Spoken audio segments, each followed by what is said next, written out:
On the gate.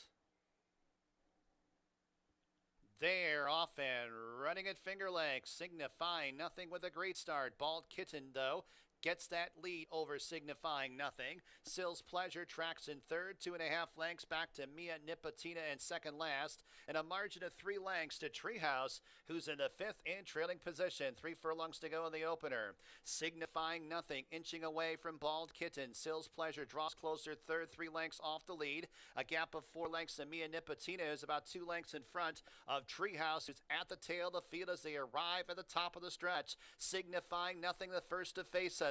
Sill's Pleasure comes to confront on the outside. Bald Kitten not giving up in between horses. And then it is Mia Nipotina on the grandstand side. Mia Nipotina is closing in. 4 chances here, 16th to go. Signifying nothing. Bald Kitten, Mia Nipotina on the grandstand side. Mia Nipotina up in time. Bald Kitten second. $2 exacta, $52.68. 50-cent trifecta, $56.17. Dime super, $23.83. On the gate. And they're off. Limit Up with the best start goes out for the lead. Almond Cider plays catch up in second. Wicked Genius towards the inside in third, 3 lengths off the lead, and 2.5 lengths back to Mila Grosso's the fourth in trailing position. Onto the turn, it's Limit Up who strides away by about 2.5, 3 lengths over Almond Cider, who defers to this point of time in second. A margin of 2. Wicked Genius in third, then a space of 4 lengths to Mila Grosso, who's at the tail of the field as they arrive at the top of the stretch, and it's Limit Up who comes off the turn, leading by 6 lengths. Wicked Genius picks up a spot now up into second. Almond Cider outside in third. Mila Grosso still fourth. 1 furlong to go. It's Limit Up on top by about 6 lengths over Wicked Genius and Almond Cider, who are second and third. They come down to the winning line. It's Limit Up who will be victorious. Wicked Genius second. Almond Cider third. Mila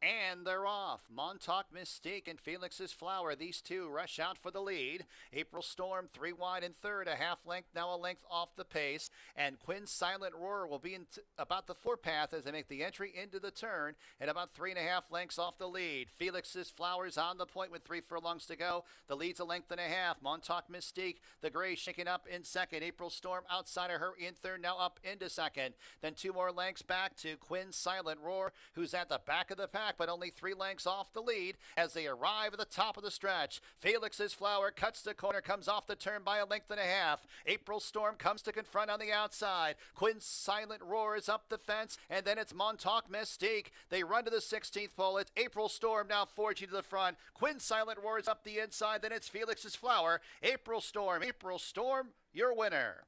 Quinn's Silent Roar jockey. $2.96, the winning mutual. Double, $5.54. Exacta, $6.52. Fourth race.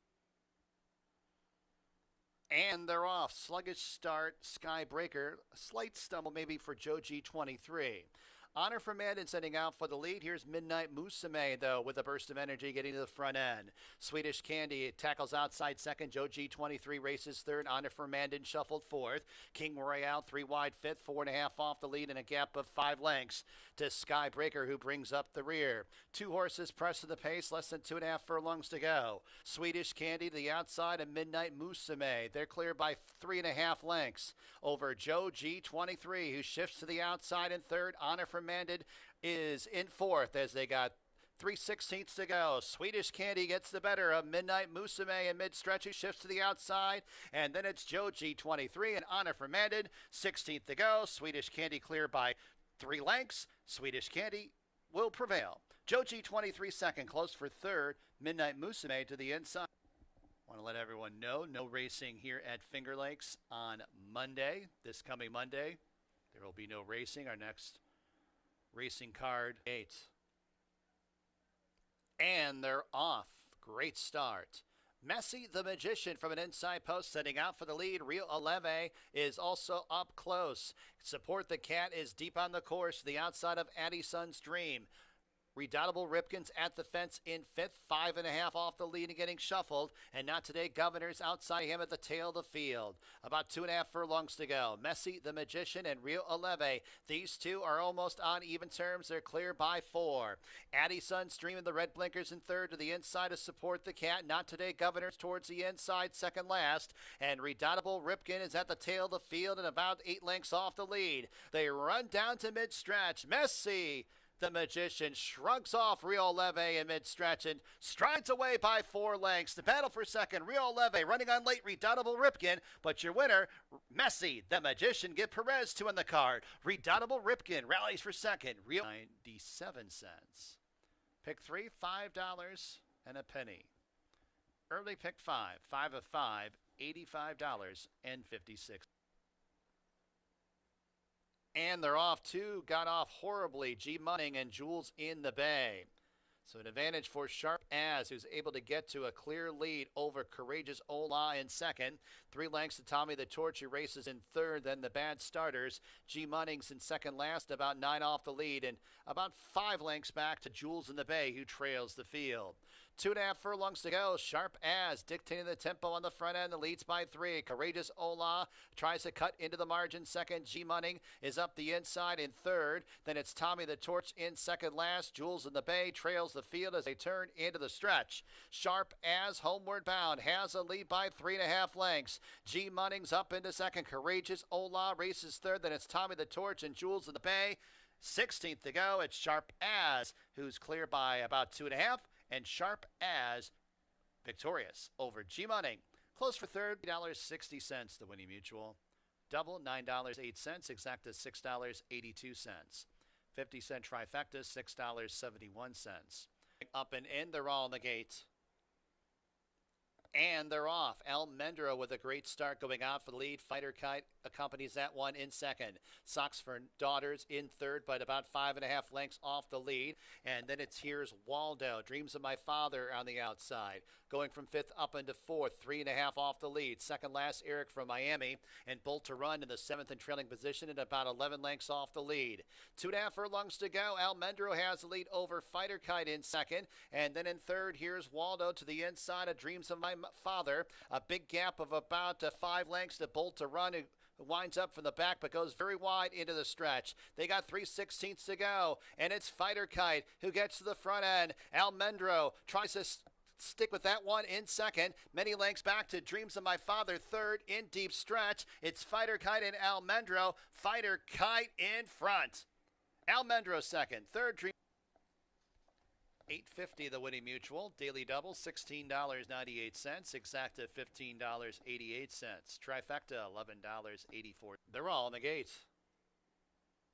And they're off. Looks like a decent start. Back to Reality, sent hard for the lead. Saratoga Banker 4 wide. Henry's Hope in between horses, a half length off the lead. Storm and Sammy in some tight quarters, takes out of that spot in fourth, 3 lengths off the lead. And 3.5 lengths to Lookin' Super, who brings up the rear. 3 furlongs to go in the nightcap. Saratoga Banker with a 3 wide bid for the front end. Henry's Hope, red blinkers second. Back to Reality is trying to keep position in third. And then in fourth, that's Storm and Sammy Lookin' Super at the tail of the field as they reach the top of the stretch. Saratoga Banker back to Reality, comes back for more along the inside. Henry's Hope is outside in third. Then it's Storm and Sammy and Lookin' Super. They got 1 furlong to go. Saratoga Banker with a slender lead over back to Reality. Lookin' Super on the far outside in third. In deep stretch, it's Saratoga Banker and back to Reality. Saratoga Banker wins. $16. Super $8.69. Pick 3, $19.35. Pick 4, $37.86. Eighth race, last live race.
Ladies and gentlemen, our national anthem.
Good afternoon to everyone and welcome to Finger Lakes. On Tuesday afternoon of thoroughbred horse racing, 8 races are scheduled. Track at Finger Lakes is fast. Got about 57 minutes to race number 1. My name is Bill Downs, track announcer here at Finger Lakes, and I've got the scratches and changes for today's card. First race. No changes. No changes in the opener. Race number 2. Late work for number 1, Amalada Lady. Workout took place at Finger Lakes April 30th. 3 furlong sloppy surface. 37.30 breezing. Third race. Got a couple of scratches. Scratch number 2 reiterates. Scratch number 4, I know you ain't talking to me. Reiterate, I know you ain't talking to me. The 2 and 4 both scratch from the third. With the scratches, no show, no trifecta, no superfecta wagering. Late work for number 6, Timely Reward. Workout took place at Finger Lakes May 1st. 3 furlongs wet fast surface. 37.40 breezing. Fourth race. No changes. No changes in the fourth. Fifth race. Scratch number 8, Dorothy's Happiness. Number 8, Dorothy's Happiness, a scratch from the 5th race. Number 5, Iron Man Ira, races with a bar shoe on. Late work for number 7, Buck Wild. Workout took place at Finger Lakes May 2nd, 3 furlongs, muddy surface. 37.20 breezing. Sixth race. Scratch number 7, Galliope Girl. The 7's a scratch from the 6th. Number 4, Nick's Factor, 1 over. Late work for number 4, Nick's Factor. Workout took place at Delaware. May 1st, 4 furlongs, fast surface, 50.80 breezing. 7th race. No changes. No changes in race 7. Race 8, the 8th and final. Scratch number 1, Aram Carliani. Aram Carliani is scratched from the 8th and final. That's a look at the scratches and changes here at Finger Lakes. Got about 54 minutes to race number 1. Handicapping with Dave will be next. Have fun and good luck.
Welcome everybody to Finger Lakes Gaming and Racetrack. I'm Dave Mattice, your simulcast TV host and handicapper for today.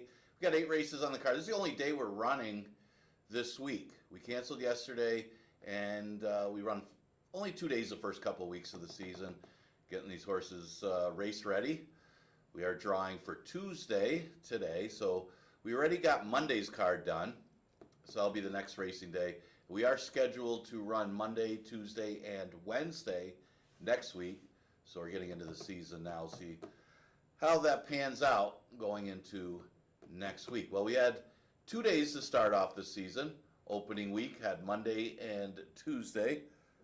A lot of exciting action that we had. Of course, right now the jockey leaders, who had a good week, Oscar Gomez. Always good to see him do well and be back in full steam right now. Remember, he had that injury at the gate that cost him almost, he was a year out.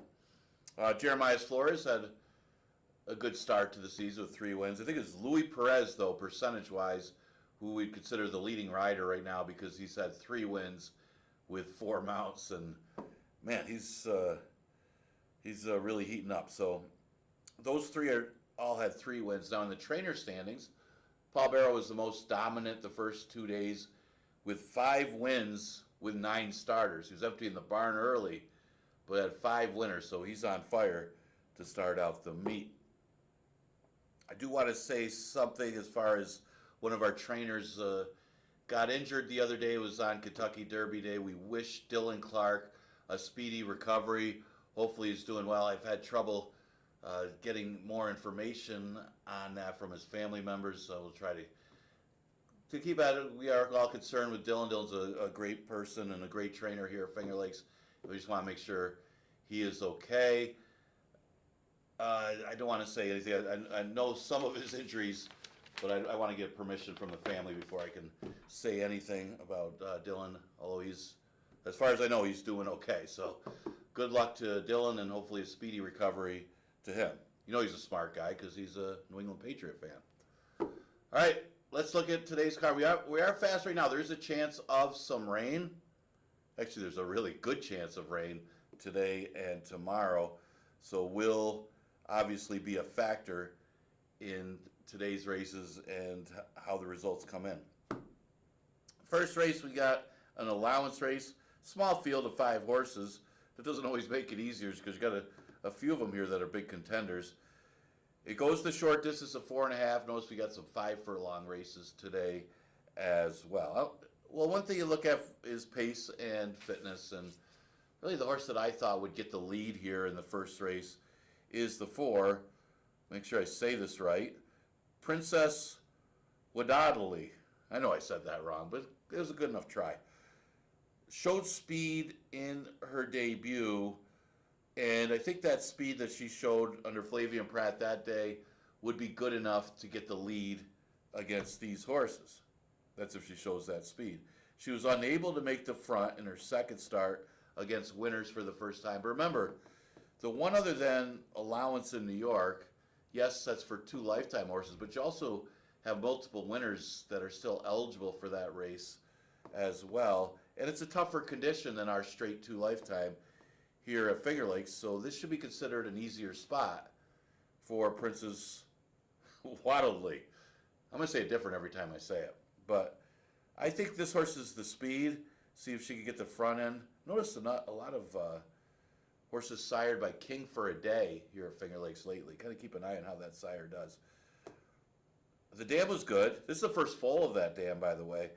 The dam had hit the board in 2 3-year-old stakes races in New York, so a lot to like on Princess Wadadali, except for the name because it's difficult to say. Hopefully, I know the announcer will have it right. The 3 Belloro broke her maiden against 2-year-olds going longer, 7 furlongs. She's not that badly beaten against the 30,000s in New York. Let's face it, the 30,000s in New York pretty close to our 2 lifetime straight allowances here. So there's a big question mark with this horse because her form is a little bit erratic, but like I said, her last couple of races against restricted 3s aren't that bad. Now, it is some decent breeding. That Jetbird is a half to XY Jet, was a multiple graded stakes winner. They paid $33,000 for this horse, and comes from a high percentage barn with Jeremiah and Steve Englehart. So I'm going to use Bolaro for second, not going out on a limb, obviously.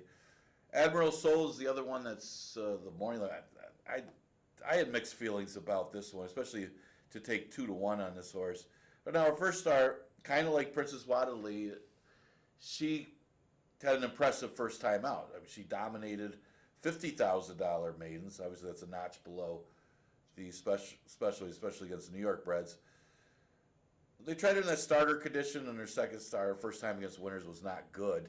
So tough to gauge anything from that. She only beat one horse. So she's got the rail. She should be in good position. Would be no surprise, but I'm going to use her third. I'm going to go with the 4, 3, and 1 in race number 1. Okay. We got a beaten claimer in the second. This is the bottom 5,000s. Fillies and mares. Again, we're going to go 5 furlongs, so we're going to stay with these short distances. Plenty of pace in here. That's one thing you can say. Even though it's only 5 furlongs, you have bad connection, one way of going. Going to be shooting out from the outside for the front. Follow Your Arrows got really good early speed. And Isle Storm, if they decide to use her speed, that was the main problem is, she wasn't getting out and getting to the lead last year.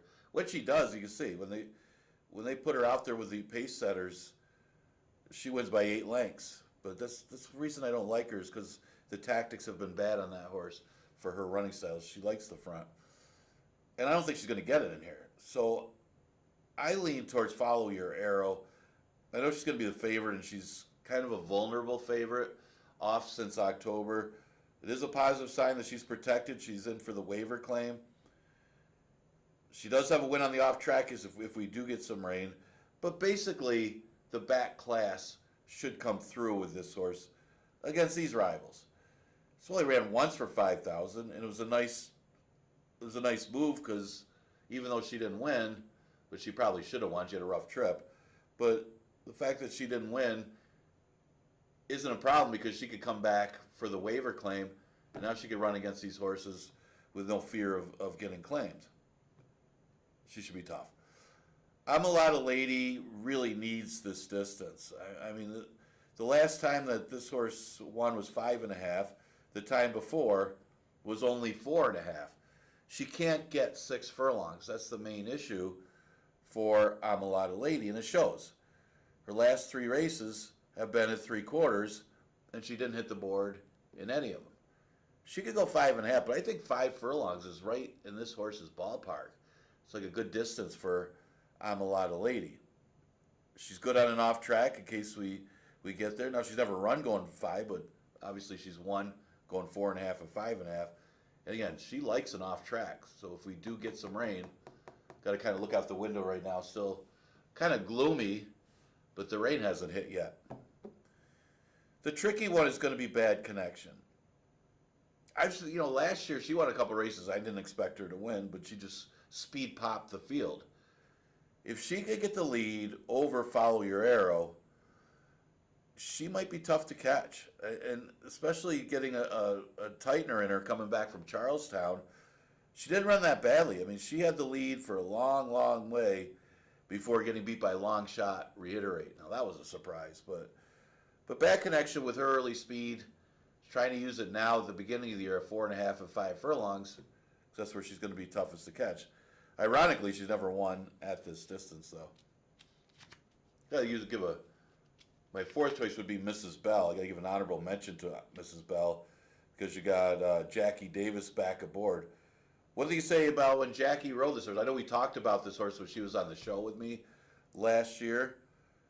Look on your program in the last 2 times that Jackie rode this horse and the last 2 times that Mrs. Bell won.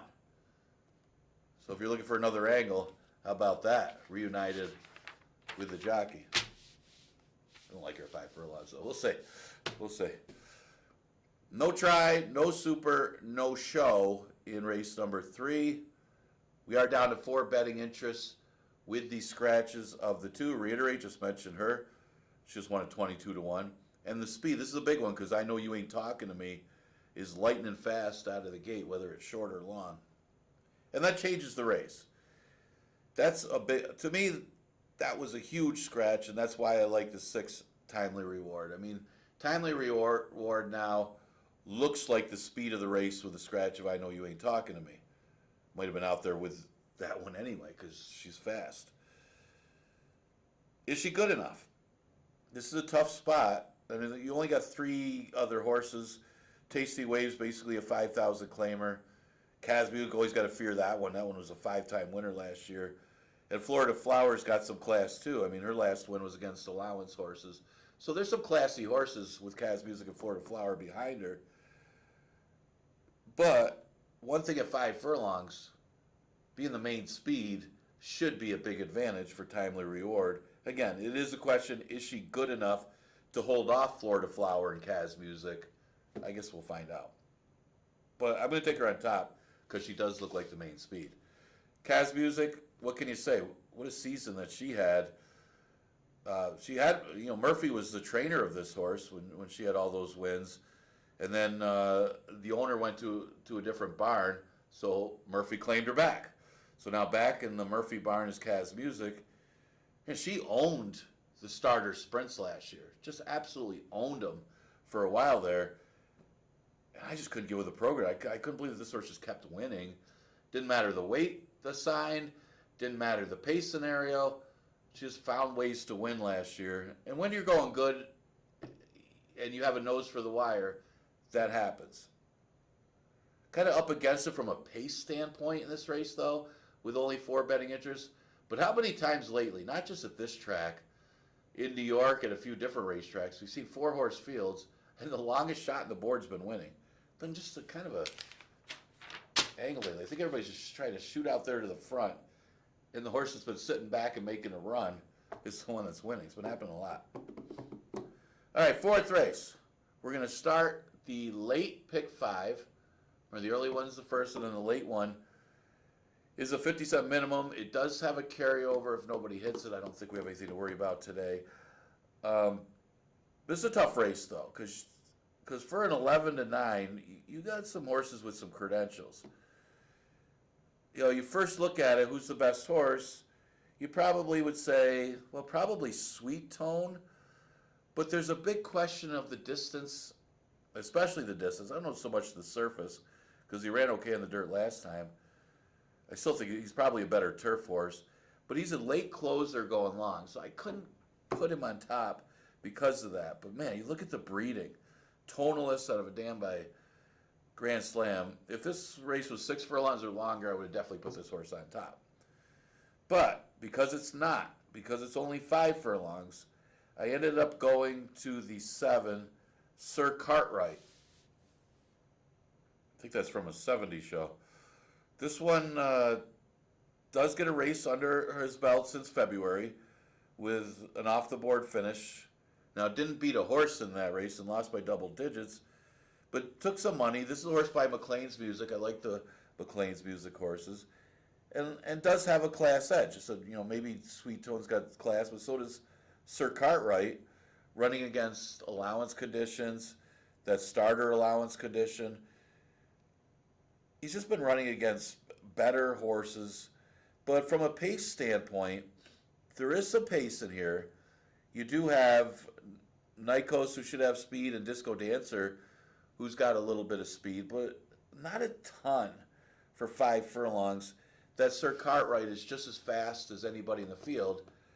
He's just outside.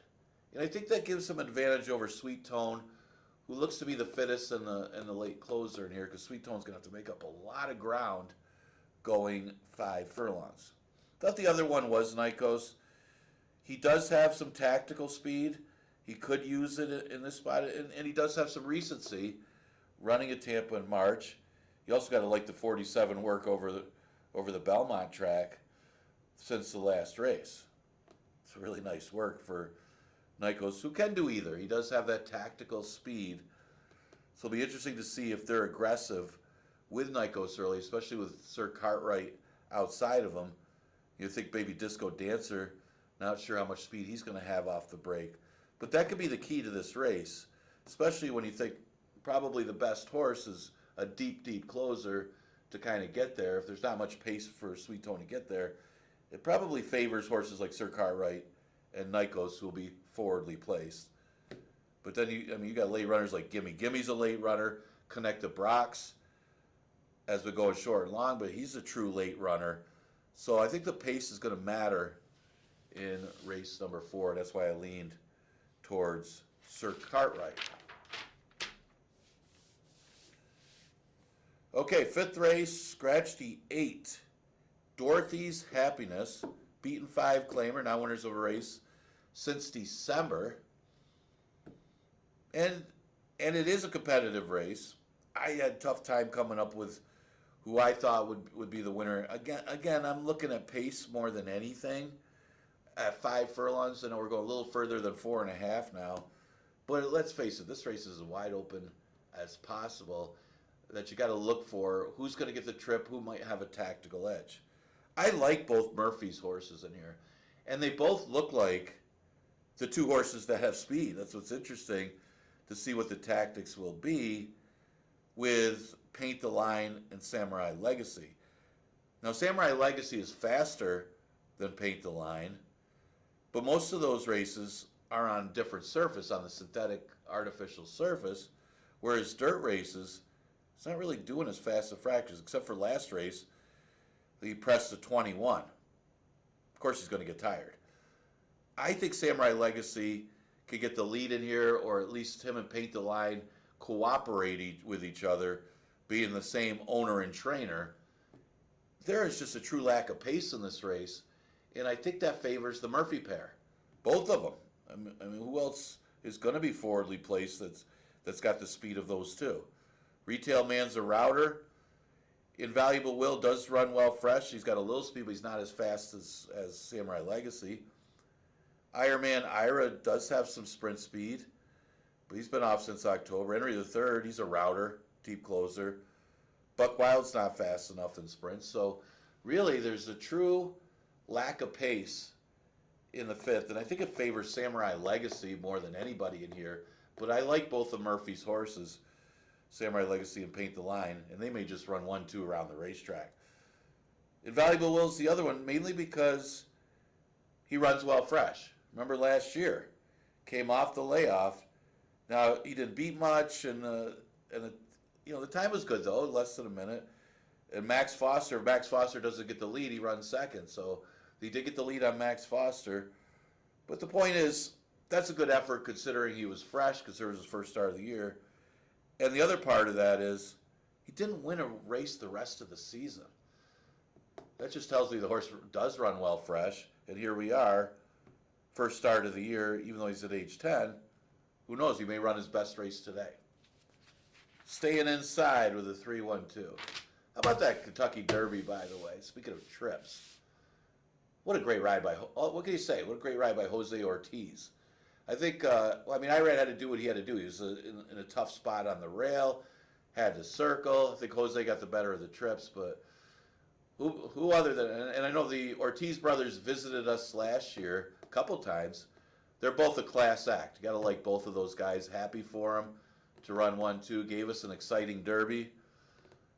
They got a little bit of a price to win it as well. Keep an eye on if any of those horses come back for the Preakness or the Belmont, but it's certainly an exciting Kentucky Derby this year. And again, no real standouts, although I think the horse that was on the rail that finished second was probably the best 3-year-old in that race when you look at the trips. Just my opinion. But one of those is just an exciting Kentucky Derby. Best day in our sport other than the Breeders' Cup. Breeders' Cup's still my favorite, but did bring some excitement to our sport. 6th race, we scratched the 7. Gallipapelli Girl. I said that wrong. Sounds Italian, though. 11-9 maiden claimer, going a distance of 5 furlongs. Another little bit of a head scratcher. Again, I'm looking for horses that are forwardly placed in some of these races, because again, this is another one that doesn't have any true speed horses. I mean, you look at it, somehow Classy West always gets the lead, and somehow he only runs 23 and change. So I don't even know how much speed that horse actually has. I thought Fairweather Lover could be aggressive here, even though he's cutting back from a turf sprint. He's been up close against good 2-year-olds last year. She visited before. that was a tough field that she comes out of. It was an 11-horse field on the turf in a route. But she got a race under her belt, so she probably got something out of it being off since February. Again, another king for a day. See a lot of them lately, and they're pretty good. I'm going to lean towards this one because she did run pretty well her first 2 starts here, and I think you got to give her the last race. I think you can forgive the race just because she was off the layoff since October. It was a tough spot, and now she cuts back on the dirt in a short sprint against an easier field. Another horse facing easier is the 2, So True, but I'm having a tough time to figure out how good this horse actually is. Has only 1 good race on her paper. She's only run 5 times, and she's losing double digits every race. But for whatever reason, she has 1 race back in February. Unfortunately, it was a fast dirt racetrack that she finished 3rd, and maybe that's the angle you kind of look at. If the track stays dry, maybe that's the advantage So True needs, because you look at the first 3 starts where you couldn't find her with a telescope. She ran on the turf, then ran on a muddy racetrack 2 races in a row, didn't do anything. Her first time on a fast dirt racetrack is her best race at 25-1, where she ran 3rd. Now, it wasn't the strongest number, but it was still her best race, and it would be competitive against the 11 and 9s here. The last race was against the 3 and ups, much tougher spot than the restricted 325s. So if you're looking at the program and wonder, man, why did she run good there and so bad last time? Well, part of the reason is that was a tougher race last time, the 3 and ups 25 versus a restricted 325. Right, for 3rd, I'm going to throw in, I like the breeding on this horse, Nick's Factor. I know people are following the NBA series right now. New York Knicks are finally good again. How long were they? I think it's been since Patrick Ewing. It's been that long since they've had a real good team. They did make a run, was it a couple years ago? But you look at the race that Nick's Factor comes out of. It was in the mud, yes, but it turned out to be a key race. That race at Charlestown, because the top 2 winners came back to win, and this horse didn't run that badly, running 4th in that race. Keep in mind, it was her first career start. She probably wants a little bit longer. Remember, Nick's Go was that horse that had speed and routes, was winning Grade 1 races. She's one of those horses that if she got involved in the pace, she got nothing, or he got nothing. But when he got the lead and got a clear lead, you couldn't beat Nick's Go. Now, those are route races. Not sure if this was going to have a similar running style or not. But at 8-1, with that breeding, I'm going to throw her in there in the top 3. So I went with a 5, 2, and 4 in race number 6. Pretty good maiden race for that level. All right, we'll consider the 7th race our feature event of the day. It is a really good allowance race, open allowance, almost like it's a early Barker prep. Probably run another Barker prep before the actual Barker, though. Now remember, the George Barker takes place as a 6-furlong race on Memorial Day. We do it every year. And maybe you'll see a couple of the horses in this race run in the Barker. We got this good open allowance. This is a tough one, and it's a good race, too. I mean, you got to wonder who needs a race, number one, who's got a fitness edge, and who's got good speed. I know Ladies Golden Guy traditionally has run good his first start of the year. Last year was no different coming off the layoff. Of course, he was also low in speed, and he was a gift at like something like 7-5 or 8-5. Should have been 1-9 in there, but he's going. I get concerns though coming off the layoff this year against a really good field. He's not going to be low in speed today, at least not on paper. It doesn't look like it. I lean towards Garofoli. This one is off the layoff. It has only had one start since July, so I'm a little concerned about the lightly racedness of Garofoli, but does bring in their own, must be a Canadian rider. It's not Joan Crawford, that's Juan Crawford. And the other thing with this horse is he runs on any surface. He can run on turf, he can run on dirt, he can run in the wet. He can run on the synthetic. He can run long. He can run short. Probably a great horse to have for these connections. They've already made over 140,000 on the horse and ran in a couple minor stakes in Canada for $100,000. Say they're minor stakes, but they're more than our $50,000 stakes. And he's hitting the board. So he's got some class. Now, he didn't run, like I say, he didn't run much last year. He was off a layoff since November of 24 and only ran 4 times overall in 2025. So very lightly raced, spaced out races for Garofoli. But still, even with that said, he's won 2 of his last 3, including an open allowance in the slop at Fort Erie. So you know he can run on an off track. I like the versatility of this horse, and I'm going to lean towards him, the top choice. A little bit of a price for second. We welcome Alex Gonzalez to our jockey colony. He was riding down in Florida. He's got some talent. We'll see how he does as he's picking up some mounts. I think he picks up a good one here. One thing you say, the horse has got fitness. The problem might be the distance. We're talking about uranium. This is really short when you're talking about going a route, mile and 40s, back to 5 furlongs against a really solid field. But he's classy as it is. And then you say, well, maybe he can't get the distance, but then you kind of look down and then you see the record at the distance. He's actually got 2 wins and 4 starts going 5 furlongs. Maybe it's been a while since he went 5 furlongs. He's been going mostly long. But then when you see that, you might think, maybe with this fitness, the cutback could be an advantage for him.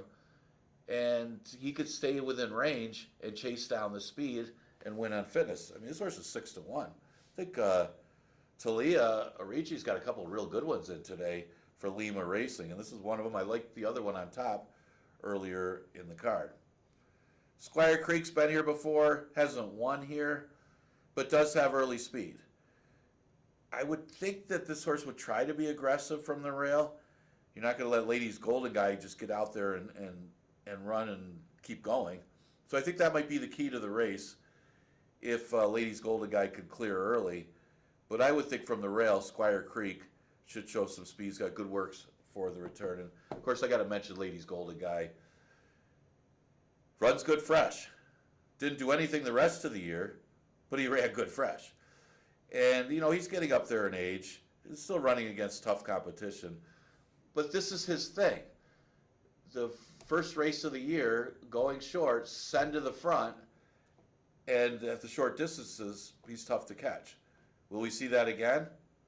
Possibly.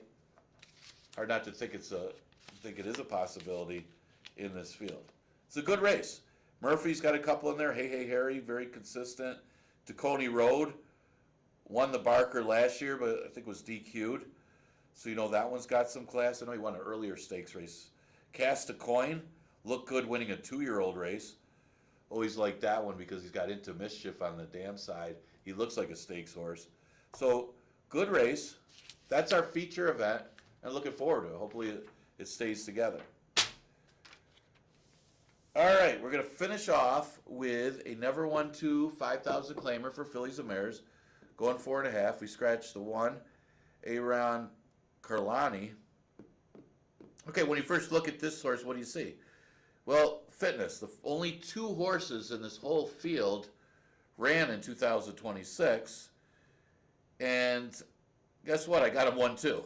Talking about Grand Golden Road and Jay's Love. And class-wise, they might be better than these horses anyway, because they're both taking slight drops. I'm leaning towards Grand Golden Road. Again, leaning towards horses that are forwardly placed. I think she might be able to get the lead on Cue the Music in here. If she could get the lead on Cue the Music, which she's fast enough to do so, and she's inside of Cue the Music, and of course Cue the Music's coming off a layoff since November, I think she could just get the front and keep going. It's only 4.5 in the last race, so that's the key. Off track shouldn't be a problem. Her last 3 races are an off track. She has a 1, but it's not like she didn't handle it. The other one I found interesting that's been running this spring is the 5, Jay's Love. And the funny thing is I didn't see the equipment change when I first looked at the program at this horse. I'm like, first thing I thought is, why is this horse running without blinkers when clearly her best races were with blinkers? Then he looked down and said, oh, Lugu's not, Lugu's pretty sharp. Lugu decides, oh yeah, he probably saw the same thing. Maybe I should put blinkers on this horse. And does exactly that. And I like the move. I like the move just because her numbers are better with the blinkers. And now they've had, 6 starts without them. And she's not running well. Although the competition's tougher too. The other thing you got to like about Jay's Love is the forecast for today. Her only win was performed on an off track. She's very well bred for the off track, and there's a good chance by the 8th race that we'll get some moisture in the racetrack. So there's a lot to like. Not just that she's got a fitness edge, she's dropping in class, adds blinkers, which she should, and could possibly get an off track she likes. A lot to like. Sugar Ride would probably be the other win threat in here, unless Cue the Music gets the lead on Grand Golden Road. She's another win threat too. But she also adds blinkers. She's going to try the equipment change. This will be a first time blinkers. Cabercoa picks up the balance. I gotta find out where my friend Heman Harkey's been this year. Haven't seen him yet this season. Well, Koa picks up the mount, adds blinkers. Obviously, this horse you can't leave out. Ever since arriving at Finger Lakes, hasn't missed the board. He's been in the top 3 every race. But since the maiden victory, the last 3 starts against winners, she's been a beaten favorite 2 of them, and she's not winning. Maybe the equipment could be the key. Maybe the change to blinkers could help. Got to use. And I really do think it's just 4, 5, 2, and then 7. Cue the Music. She would matter and be a factor depending on how this pace flow goes. Again, not a lot of other speed other than probably Grand Golden Road. So she could get out there with that horse. And if she outbreaks that horse, she could be gone. Obviously, you got to use. Ronnie Breed's off to a pretty good start, too. Ronnie Breed already 2 wins on the young season. Congratulations to him on a good start. Those are my picks for today. Remember, today's the only day of live racing this week. So you want to make a score. Get involved in the pick 5s. Got the early one, and then the late one would be the last, 5 of the day. That starts in race number 4. We are going to be open for simulcast wagering the rest of the week, but our next live racing day will be Monday. It's got a little time between to really study up. Monday, 12:55 first post. I'll see you then.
Paging for trainer Anthony Adamo, please contact the clerk of scales. Anthony Adamo, please contact the clerk of scales.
Horse coming on the track, first race here at Finger Lakes. Leading the post parade, number 1, Admiral Soul and Chris Elliott. Number 2, T.D. McGee and Emmanuel de Diego. Number 3, Boloro, Andre Worry. Number 4, Princess Wadadli, Raylu Gutierrez.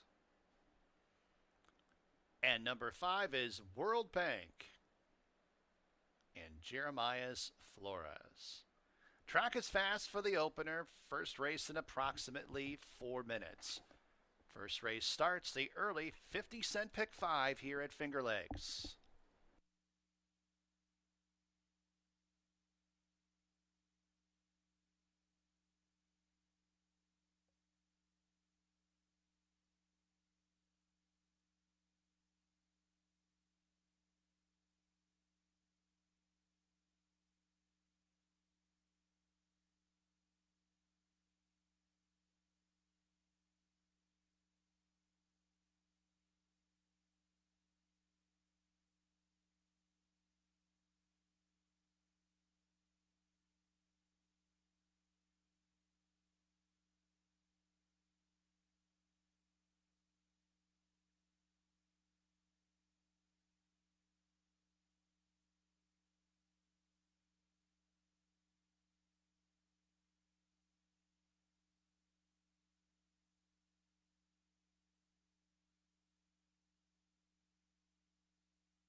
2 minutes.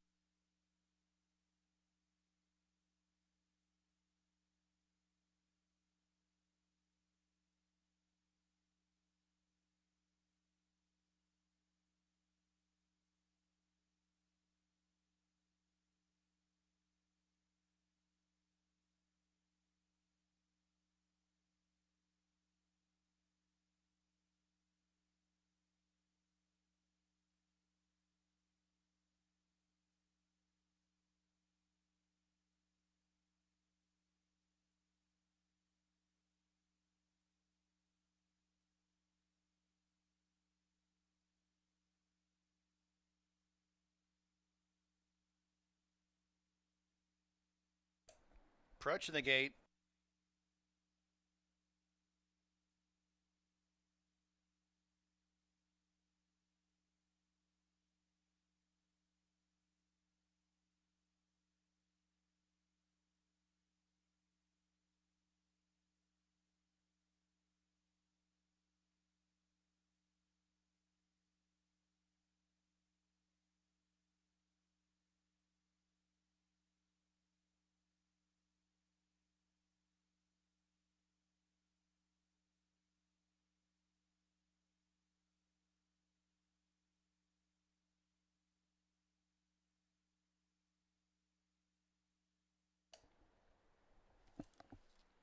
And the horses have arrived at the starting gate for the first race from Finger Lakes.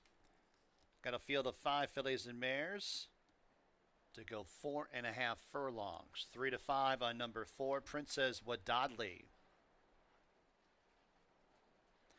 Track is fast. Wind has really picked up here at Finger Lakes. Right now, it would be helping horses in the backstretch and hindering in the home stretch. Obviously, that can change, but that's what it is right now. So keep that in mind. Princess Wadadli.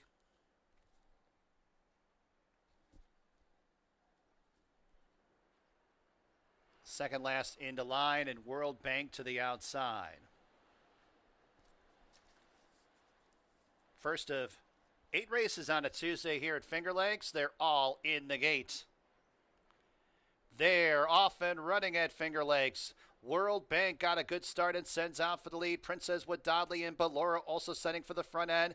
3 across the track early on, then a space of about 3 lengths to TD McGee in second last, and 2.5 to Admiral Soul, who trails the field. Ballora with 3 furlongs to go expands the lead to 1.5 lengths. Princess Wadadli in chase mode second. World Bank under a drive in third. TD McGee improving up the inside, now claiming third, but 7 lengths off the lead. And Admiral Souls at the tail of the field as they arrive at the top of the stretch. But Laurel comes off the turn, leading by about 2 lengths over Princess Wadadli.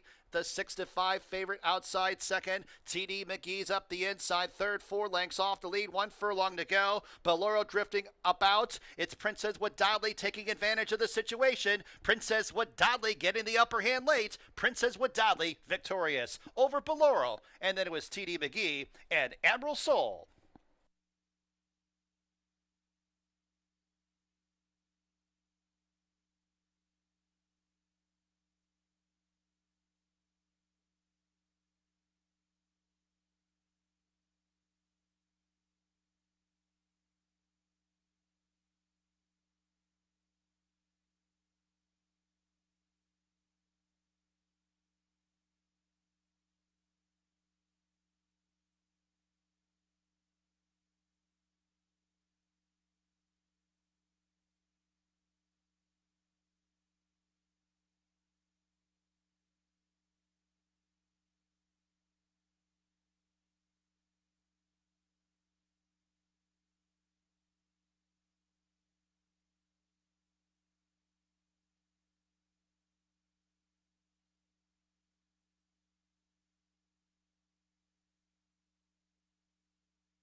Four, three, two, one. Number 4, Princess Wadadli first. 4.5 furlongs, 53.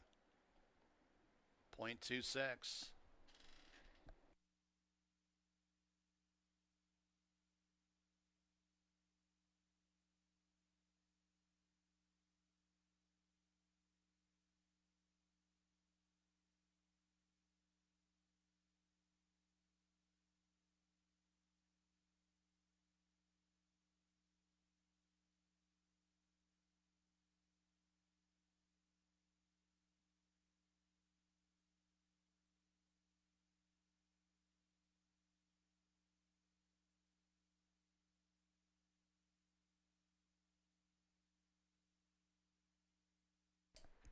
$4.70. The winning mutual on Princess with Dodley. Back to the winner's circle is she, New York bred, 4-year-old bay footed by King for a Day out of Wadadley Princess. Jin Ellen Racing owner breeder, Robert Falcone Jr. the trainer. Ray Lou Gutierrez, the winning jockey. Exacta $11.66, trifecta $19.30, dime super $7.84. Race 2 from Finger Lakes, no scratches or jockey changes. You got win place show, exacta trifecta, superfecta, daily double, pick 3 wagering. Post time, race number 2 on the board in 22 minutes at 1:25 p.m.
All right, we're in the paddock for race number 2. First race in the books, and that was Robert Falcone and Princess Wadley winning under Ray Lou Gutierrez, able to chase down Boloros, who was aggressive early. But the two favorites run 1-2, and really how it looks was how it was, and that one will start us off at 6-5. All right, second race, 5,000 claimer, non-winners of a race since the date for fillies and mares going the short distance of 5 furlongs. I think the sun's peeking out. Was expecting it to rain by now, but maybe we could get lucky here and be in the clear and not get the possible rain until later in the day after the races. Well, no doubt who stands out in this race. Obviously, there's some question marks behind Follow Your Arrow. She was a beaten favorite twice last year. She dropped to 5,000 in October, got bet down heavy to be the 1-5 favorite that day, and really did disappoint. Had a lot to do with a stumble at the start, took her out of the race, but yeah, she was 1-5 that day. I don't expect her to be 1-5 in here, but she should be a big favorite, and if she breaks well, she might be able to get the front on this group. Yeah, there's some question marks. You were taking too short a price considering she was a beaten favorite the last two, but her last victory was also here against allowance horses in the state bred condition, where she was 4-5 that day and ran a 105 for 5.5. So if that Follow Your Arrow shows up, she's going to be awfully tough to beat. She is the logical horse in here, and she is at 3-5. I think the horse that's going to benefit from the distance is the one, Amalata Lady. The issue with her last few starts was she simply couldn't run 6 furlongs. It was too far for her. She's more of a 5 or 5.5 furlong horse. So I think the 5 furlongs is right in her wheelhouse here, going this short from the rail. This is the first time ever going this distance, but you remember last year she won off the layoff at 4.5 in May, and that was after winning at 5.5, her final start of 2024. But it's been all downhill since. After the claim, the problem has been they caught a sloppy track, and then they got 6 furlongs. They just haven't gotten the right distance for Amalata Lady. Today, they do, so that gives her a big possibility, at least to run in the top 3. The 6 bad connection is the speed from the outside. If she can get the lead on Follow Your Arrow, she's got a shot in here because she is dangerous with her early speed. She probably needed her first start off since February layoff at Charlestown and didn't have the lead for very long against a really tough group in the 1 in 6 months condition. She's dangerous if she gets the front, but that's a lot of ifs, and she's not getting much support. The other one I thought had a long shot chance was the 3, Mrs. Bell, reuniting with Jackie Davis. You know, it's the last 2 times this horse won was with Jackie Davis aboard, and I remember giving one of those races the ride of the year for Jackie's. She really did a good job beating Make a Joyful Noise. She caught that horse wide. She got the trip in between horses and ended up winning. A lot of things got to go her way at this distance, but she does have a win at 5 furlongs, and that was the race before when she won the layoff off the layoff last year. Back on May 13th, she won off the layoff. But again, things had to go right for her that day.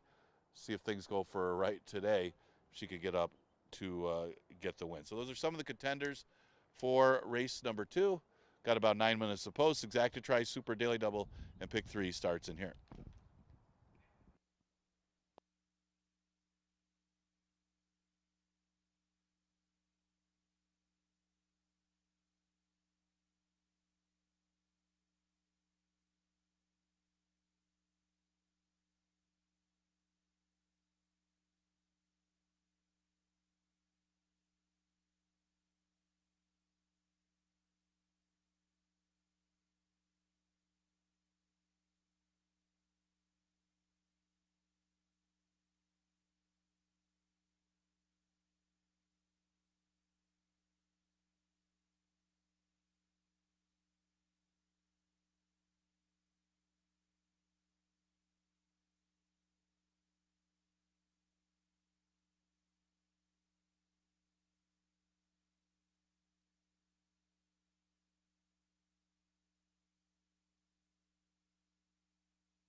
Coming on the track, race number 2 from Finger Lakes. Number 1 is Amalada Lady and Kevin Navarro.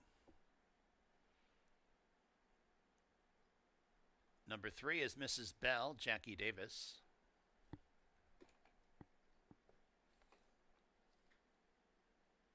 Number 4, Fidalia, Chris Russell aboard. Number 5, Isle Storm, Nasario Alvarado.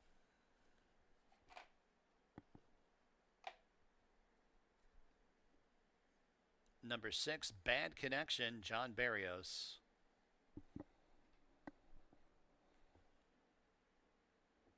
And number 2, Follow Your Arrow, and Andre Worry. Post time in about 4 minutes.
Horses are approaching the starting gate.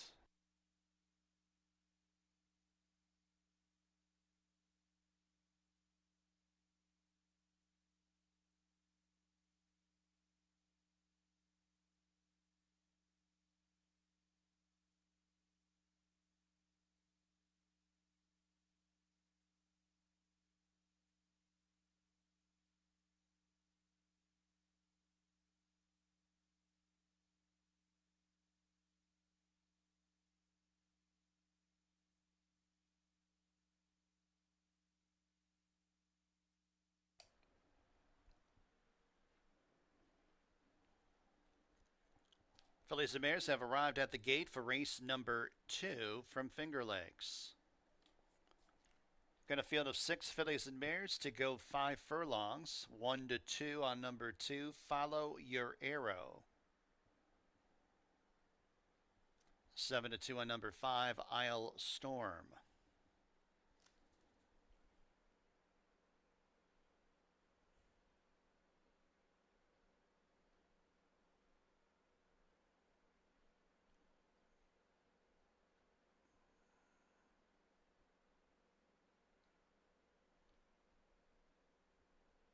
Half the field in line.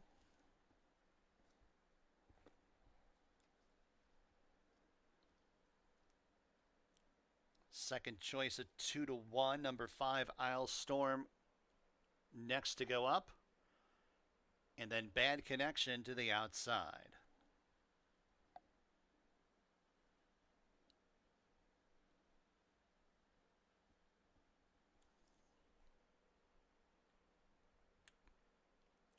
They're all on the gate. And they're off. It's Bad Connection and Isle Storm. These two sprint out for the early lead. Follow Your Arrow right behind the leaders. Had to wait off a horse's heels just momentarily. Is in third to the outside of Amalada Lady.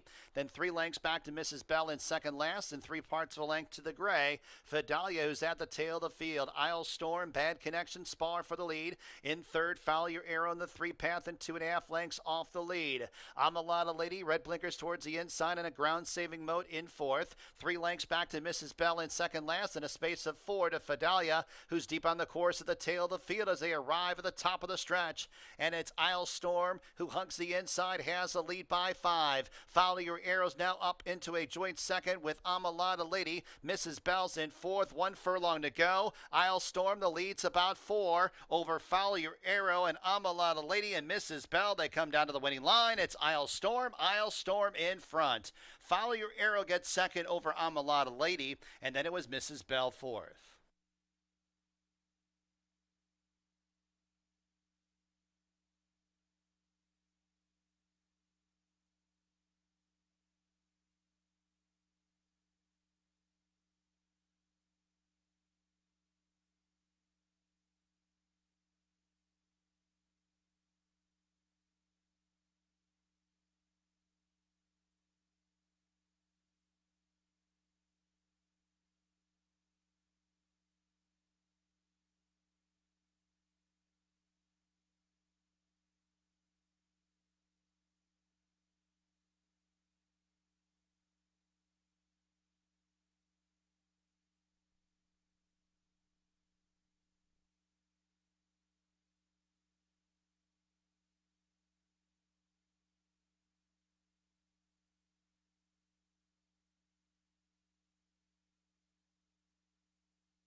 Five, 2, 1, 3.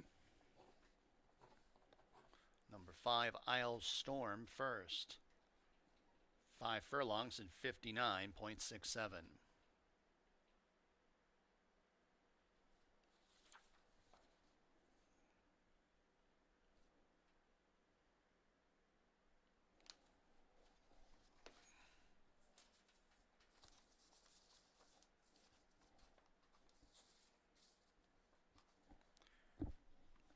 Back to the winner's circle, number 5, Isle Storm. New York bred.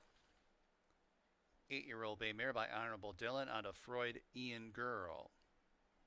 Elizabeth Hendy. The owner, Linda Dixon, is the trainer. Nasario Alvarado, the winning jockey. Elizabeth Hendy and Morgan Klein bred Isle Storm. $7.94 the winning mutual. Second race at Finger Lakes Official. Daily double, $32.38. Exacta, $22.70. Trifecta, $14.96. Dime Super, $7.13. Third race from Finger Lakes. No show, no trifecta, no superfecta wagering due to the scratches of number 2. Reiterate. And number 4, I Know You Ain't Talking to Me. So you got win in place, exacta, daily double, pick 3, pick 4 wagering. A pick 4 starts on race number 3. Post time in 21 minutes at 1:55 p.m.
All right, in the paddock for race number 3, looking back at the second, much better tactics today for Isle Storm. Of course, that's what you're supposed to do with the short distances, is get the horse out of the gate. One thing that she wasn't doing last year was getting to the front end.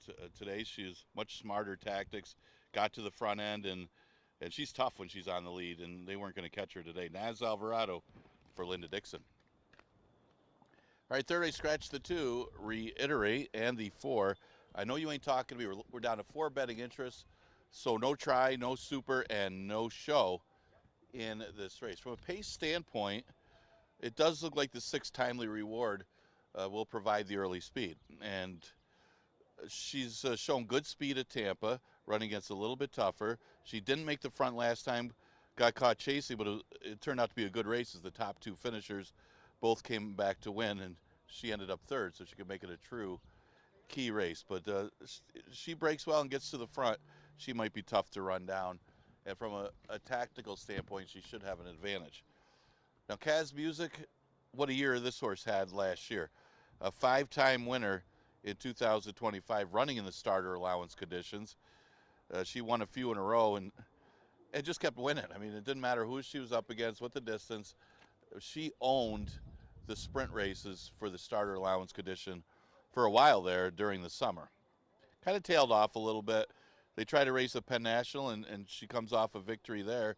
It was claimed out of that race. Tim Murphy claimed her back after she moved barns with the owner. He ended up getting her. And so he knows the horse. It's just a matter of the distance. Can she catch the speed in here with only 4 horses, as she hasn't hit the board in the other starts of the distance. But she ran good in these conditions last year. She's an obvious player. I guess Florida Flower would be the only other win threat in here of the 4. She won an allowance race going 6 furlongs back in September, so she's got the talent to run well here. She comes out of a good race, another race where the top 2 finishers came back to win. She was just over her head in those 20,000 claimers in New York. So technically she's getting a little class relief moving into the starter here, as she's eligible because she's in for the optional tag. She's in for the 8,000. She's actually the only one of the 4 that's in for the tag. And it could be a good spot for Florida Flower, depending on the pace flow. At least she could be in range of timely reward earlier, as Kaz Music probably will be last early, trying to close ground. So that might put her in a good position if timely reward doesn't have it on the front end. So no try, no super, no show in this third race. We still start a pick 3 and a pick 4. Scratch the 2 and the 4.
Horses coming on the track for race number 3 from Finger Lakes. No show, no trifecta, no superfecta wagering. Scratch the 2 and 4. Number 1 is Kaz Music and Michael Davila Jr. Number 3 is Tasty Wave and jockey Chris Elliott. Number 6, Timely Reward and Jackie Davis. And number 5 is Florida Flower and Emmanuel De Diego. Post time in just a few minutes.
2 minutes.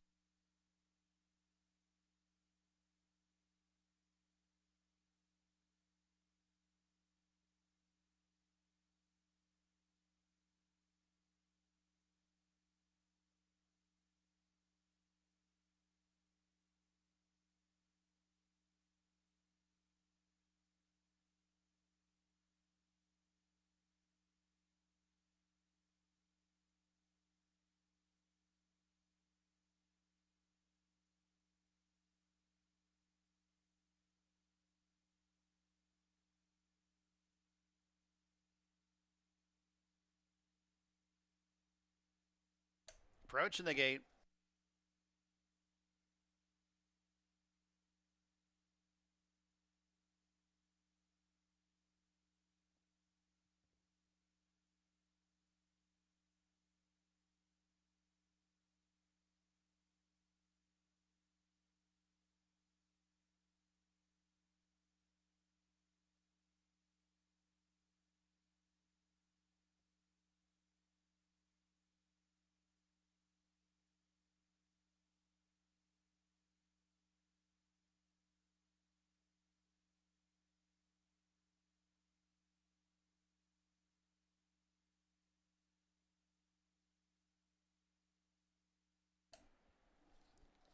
Fillies and Mares have arrived at the gate. Race number 3 from Finger Lakes.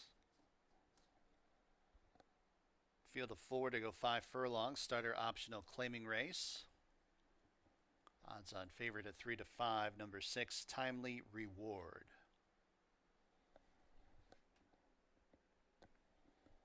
Last raced at Tampa in late February.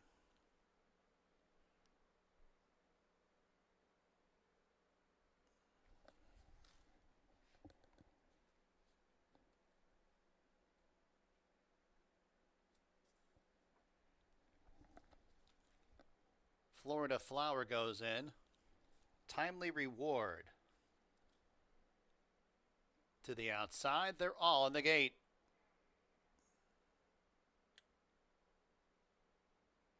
And they're off. Step tardy, Florida Flower. It's the gray, Tasty Wave, who accelerates out for the front end. Timely Reward shadows that one outside in second. Then a couple lengths back to Florida Flowers out of last, up into third. And Kaz Music's in the fourth and trailing position. 2 distinct flights at about 6.5 from top to bottom as they make the entry into the turn. It's Timely Reward to the outside of Tasty Wave. They're clear by 5. Florida Flower niggled upon to keep up in third, and 2 more lengths back to Kaz Music and Trails. First quarter mile, 22 and a fifth as they pass the quarter pole. A battle between Tasty Wave and Timely Reward as they turn into the home stretch. Kaz Music's to the inside of Florida Flower as Kaz Music is about 5 lengths off the lead and closing in. 1 furlong to go. Tasty Wave on top by 2 lengths over Timely Reward as Kaz Music is on the outside, up in the second, 2 lengths off the lead and lunging late. Kaz Music, Tasty Wave leads. Tasty Wave holds over Kaz Music. Then it was Timely Reward and Florida Flower.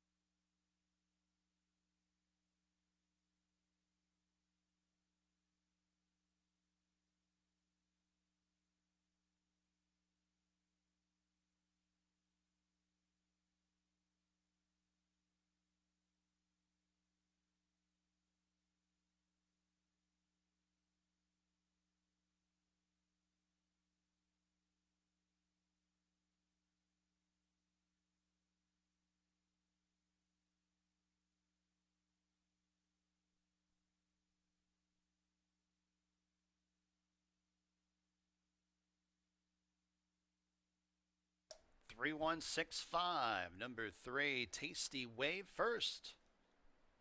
Tasty Wave, longest on the board at 13 to 1.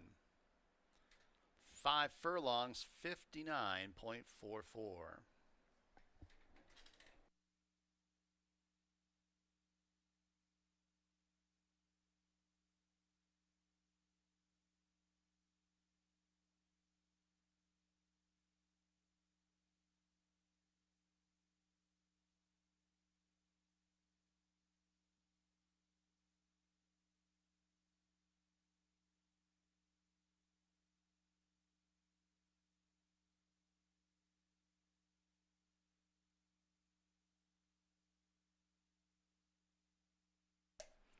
To the winner's circle, number 3, Tasty Wave. New York bred, 7-year-old gray mare by Central Banker out of Miss Micromanagement. David Kramer and Anthony Spadea Jr., the owners. Carl Grismark, the trainer. Chris Elliott, the winning jockey. Meadow Hill Lane Farm, bred Tasty Wave. $28.84, the winning mutual. Daily double, $174.52. Exacta, $72.96. Fourth race from Finger Lakes, no changes. Exacta, trifecta, superfecta, daily double. Late pick 5 wagering. Post time race 4 in about 22 minutes at 2:25 p.m.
All right, we're in the paddock for race number 4. I always say that. What happens when we run those short fields?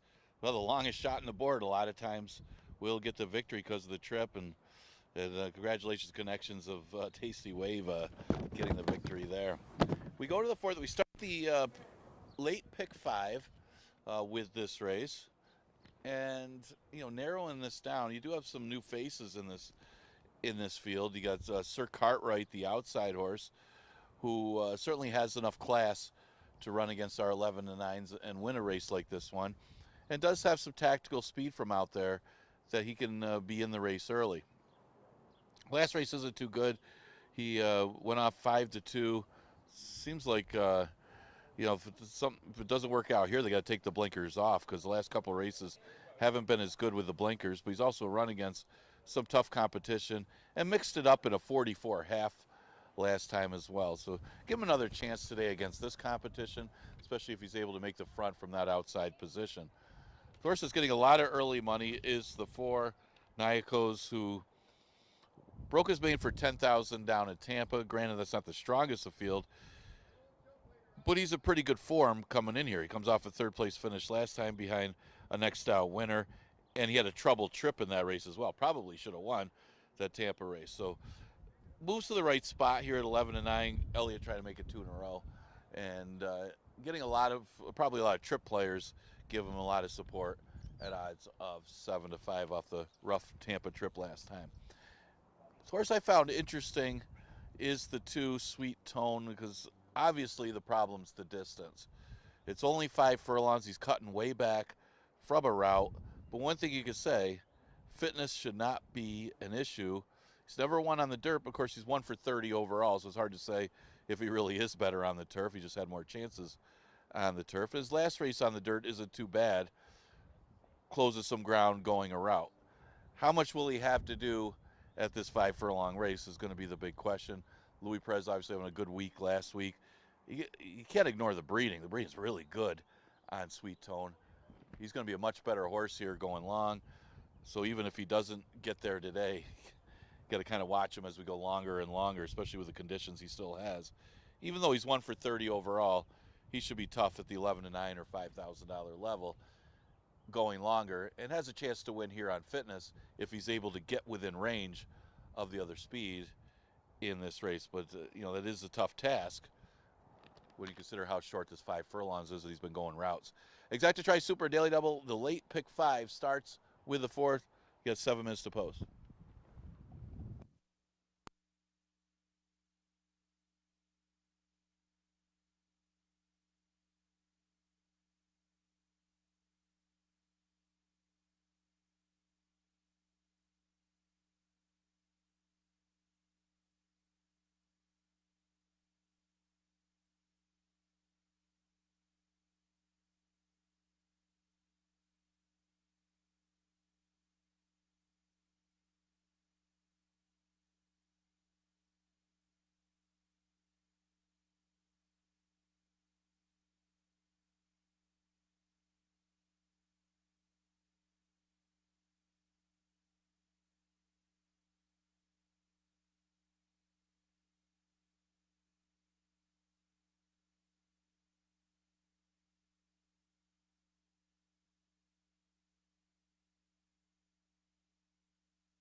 Horse coming on the track, fourth race here at Finger Lakes. Number 1 is Connect the Brox and Oscar Gomez.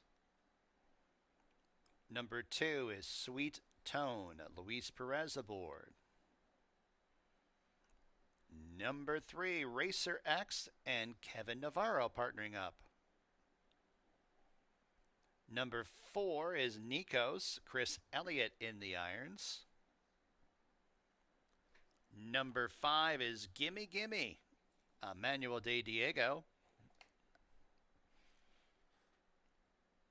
Number 6, Disco Dancer, Chris Russell. And number 7 is Sir Cartwright, Andre Worry, got a leg up. Post time, race 4 in just a few minutes. Fourth race starts the late 50-cent pick 5.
2 minutes. 2 minutes.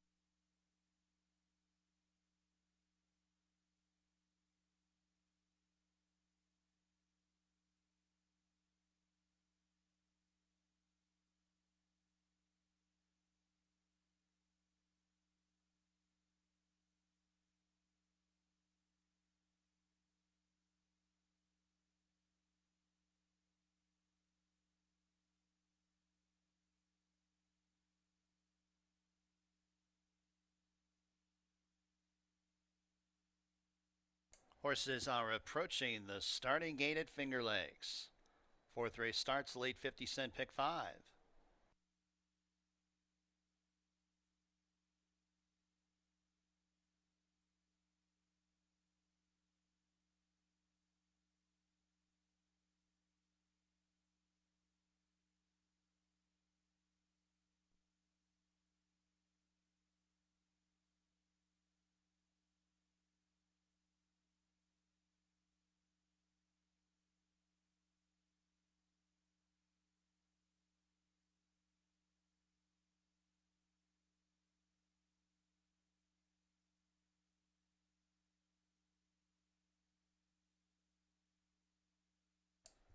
And the horses have arrived at the starting gate, race number 4 from Finger Lakes.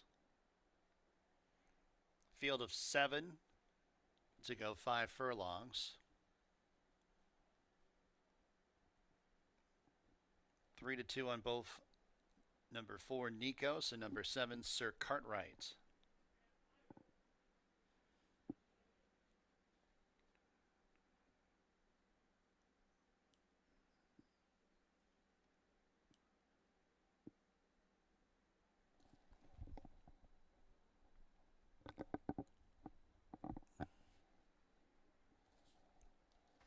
Nikos goes in, or still right behind the gate, almost ready to go in.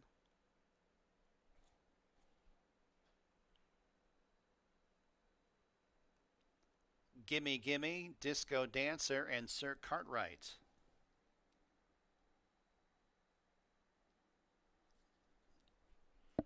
Disco Dancer, Sir Cartwright.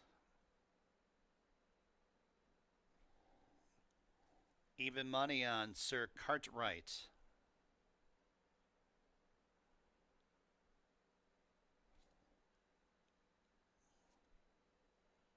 They're all in the gate. And they're off. It's Disco Dancer broke the best, but Racer X has some speed. Here's Sir Cartwright on the extreme outside, sticking the head in front. Racer X in second, Nikos Yellow Colors in third, Disco Dancer shuffled fourth, then 3.5 lengths back to Gimme Gimme, mid-flight in fifth, in 2 in front of Sweet Tone, who's about 3 lengths in front of Connect the Brox, who's at the back of the pack. 3 furlongs to go. It's Sir Cartwright on top, the lead's 2 lengths. Racer X nudged upon in second. Nico sweeps up to the outside in third, now up into a joint second. A margin of about 6 lengths back to Sweet Tone, improving a little bit in fourth as they turn into the stretch. Sir Cartwright, the first to face us, comes off the turn, leading by 2. Nico's under left-handed pressure second. Racer X one paced in third, and then in fourth, Sweet Tone. They run to the 16th pole. Sir Cartwright on top by 2 lengths over Nico's, who's chasing but not catching. Sir Cartwright victorious over Nikos. Sweet Tone third, Racer X fourth.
7423, number 7, Sir Cartwright first.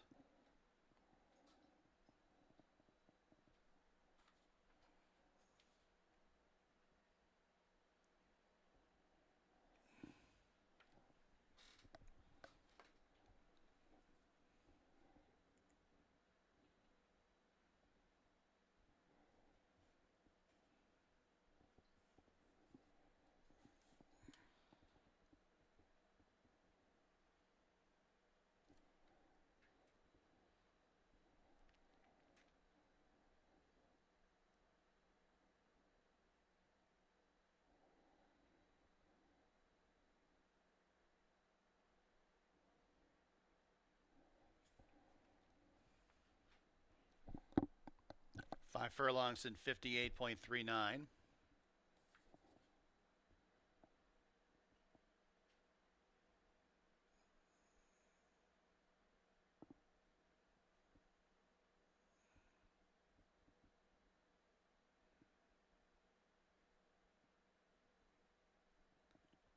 Sir Cartwright pays $2.52 to win. Sir Cartwright, New York bred, 4-year-old dark brown gelding by McLean's Music out of Water of Life. Owned by Echo Racing, Flash Toga Farm, Arthur Berry III, AWC Stables, Greyhound Stables, Michael Falco, Paul Braverman, Kevin Turkelson, and Scott Aikman. Jeremiah Engelhardt, the trainer. Andre Worry, the winning jockey. Saratoga Glen Farm bred Sir Cartwright. Exacta $9.20. Super $3.06. Trifecta $5.67. Pick 3 $120.55. Fifth race, Finger Lakes. Scratch the 8, Dorothy's Happiness. Barshu on the 5, Ironman Ira.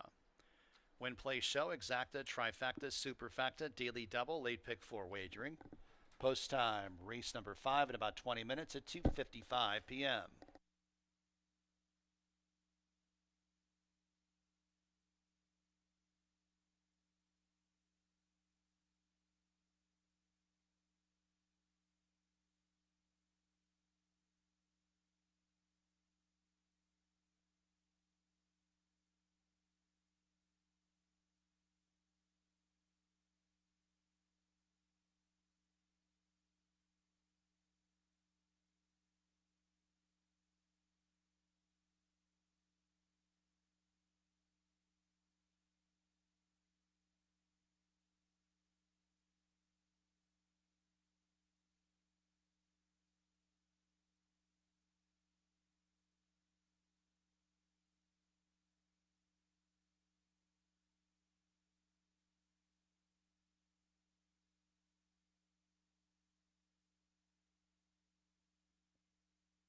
Had a claim in race 4, number 7, Sir Cartwright, the winner. Michelle Tasso, new owner. Vincent Clerico.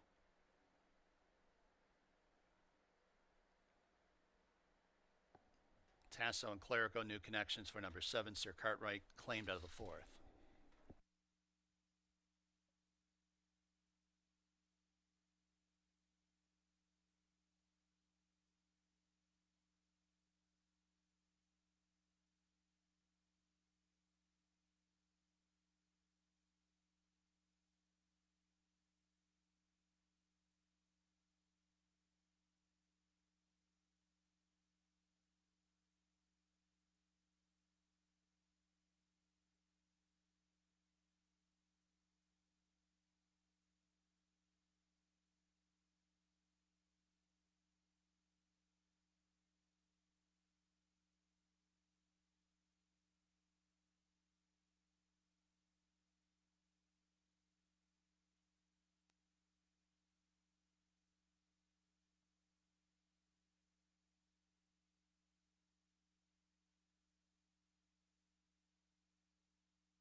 All right, getting ready for race number 5, and yeah, the money really came down on Sir Cartwright, and well, he won, so they were right on that. But he obviously looked like the speed of the speed, but you had to accept a really short price if you're backing him today.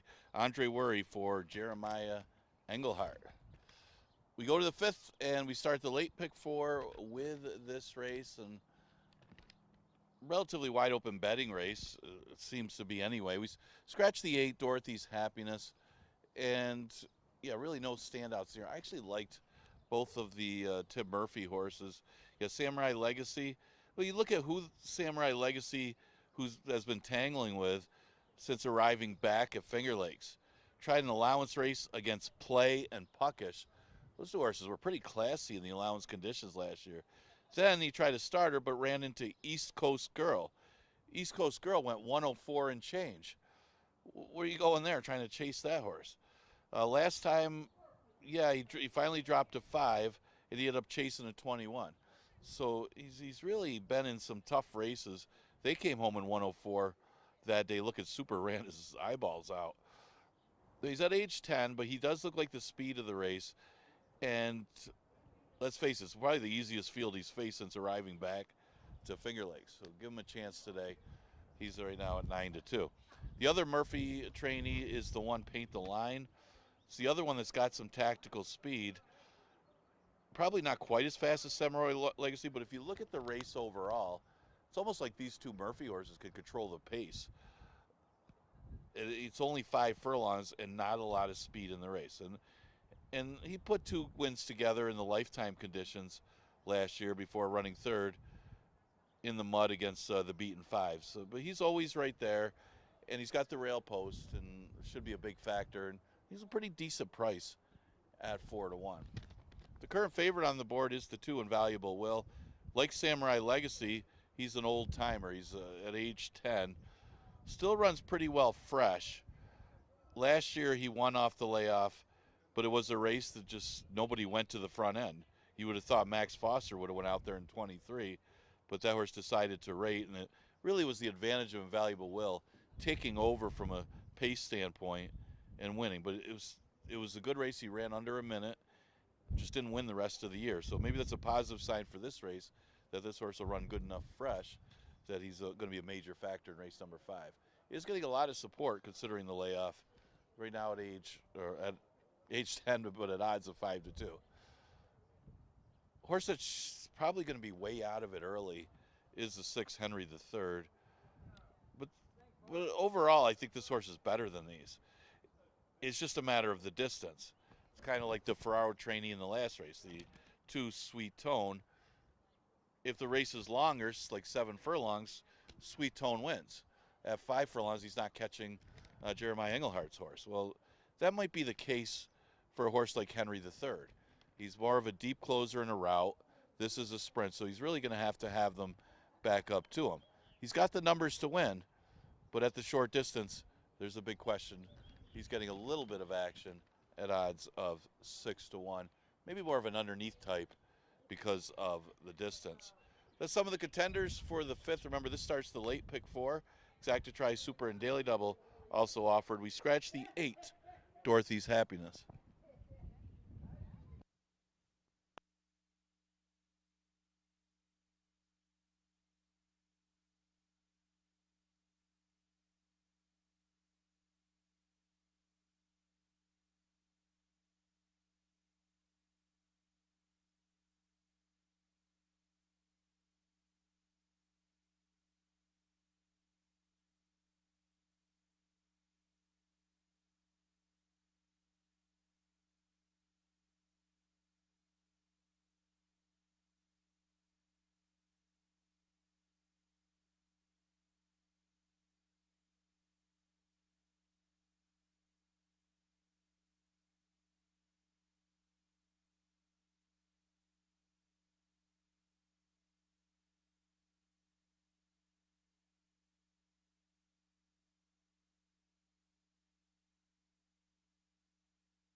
Horses coming on the track for race number 5 from Finger Lakes.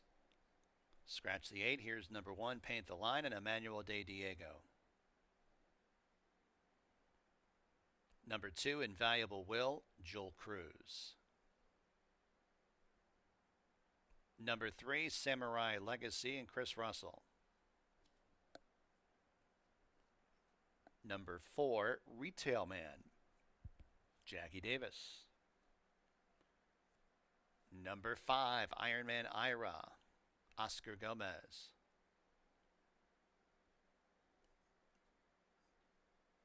Number 6, Henry III, Raylu Gutierrez. And number 7 is Buck Wild and Laird Bailey aboard. Post time at approximately 4 minutes.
2 minutes.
Approaching the starting gate at Finger Lakes.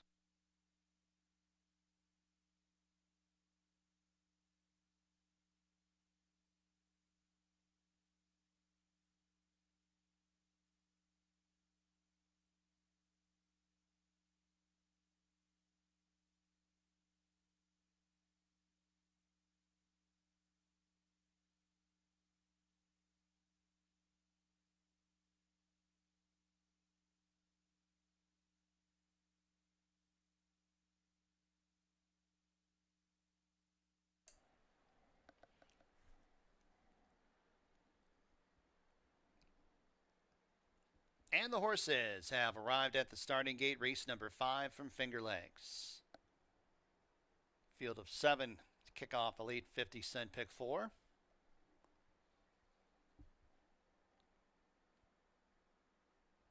Five furlongs the distance. 2-1 favorite right now. The rail, number 1, Paint the Line. 3-1, number 2, Invaluable Will.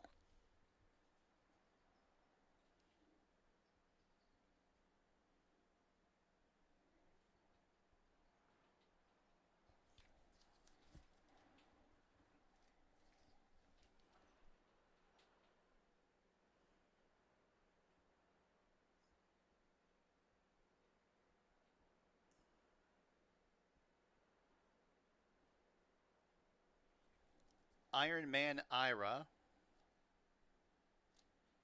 Henry III, and Buck Wild.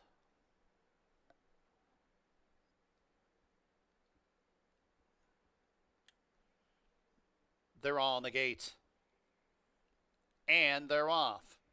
It's Samurai Legacy edging out for the lead. Paint the Lines up the inside in second. Buck Wild extreme outside third, 3.5 lengths off the lead. Invaluable Will now threading his way through traffic up into the third spot. Fifth place belongs to Iron Man Ira. Gap of about 4 to Henry III is about 2.5, 3 in front of Retail Man, who's at the back. 3 furlongs to go. Samurai Legacy on top. The leads 2 lengths. Invaluable Will and Paint the Line, the nearest pursuers, second and third. A space of 4 lengths to Buck Wild deep on the course in fourth. Ironman Ira towards the inside fifth. Henry III's in second last as they turned into the stretch. 3 across the track. Invaluable Will with a 3 wide bid, but it's Paint the Line who got through towards the inside, and Paint the Line assumes command in upper stretch and strides away by 3 lengths over Invaluable Will and Samurai Legacy second and third. Henry III running on late fourth, 16th to go. It's Paint the Line. Paint the Line is home free. Paint the Line by 3.5. Henry III rallies for second, Invaluable Will third, fourth, Samurai Legacy.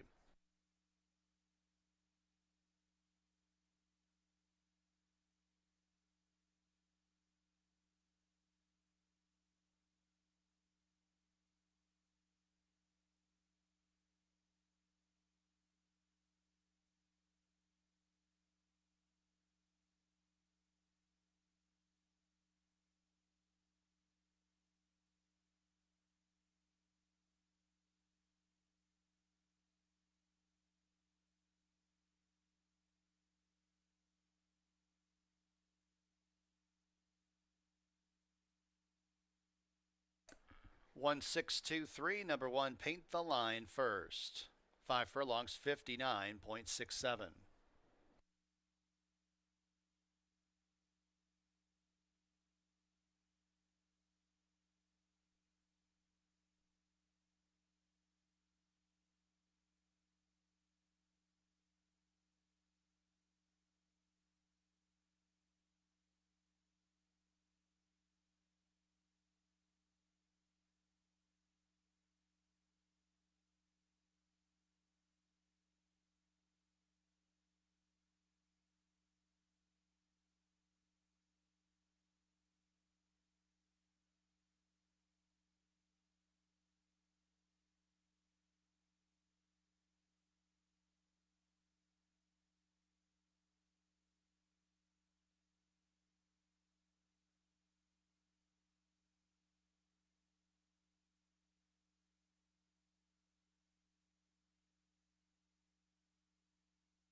In the winner's circle, number 1, Paint the Line, 5th race official.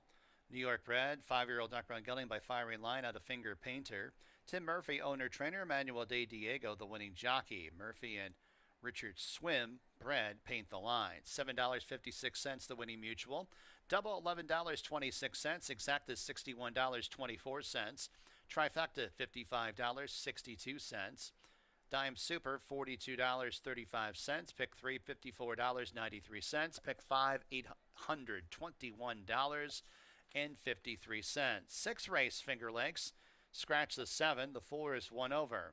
Exacta, Trifecta, Superfecta, Daily Double. Pick 3 wagering. Post time race 6 in about 21 minutes at 3:25 p.m.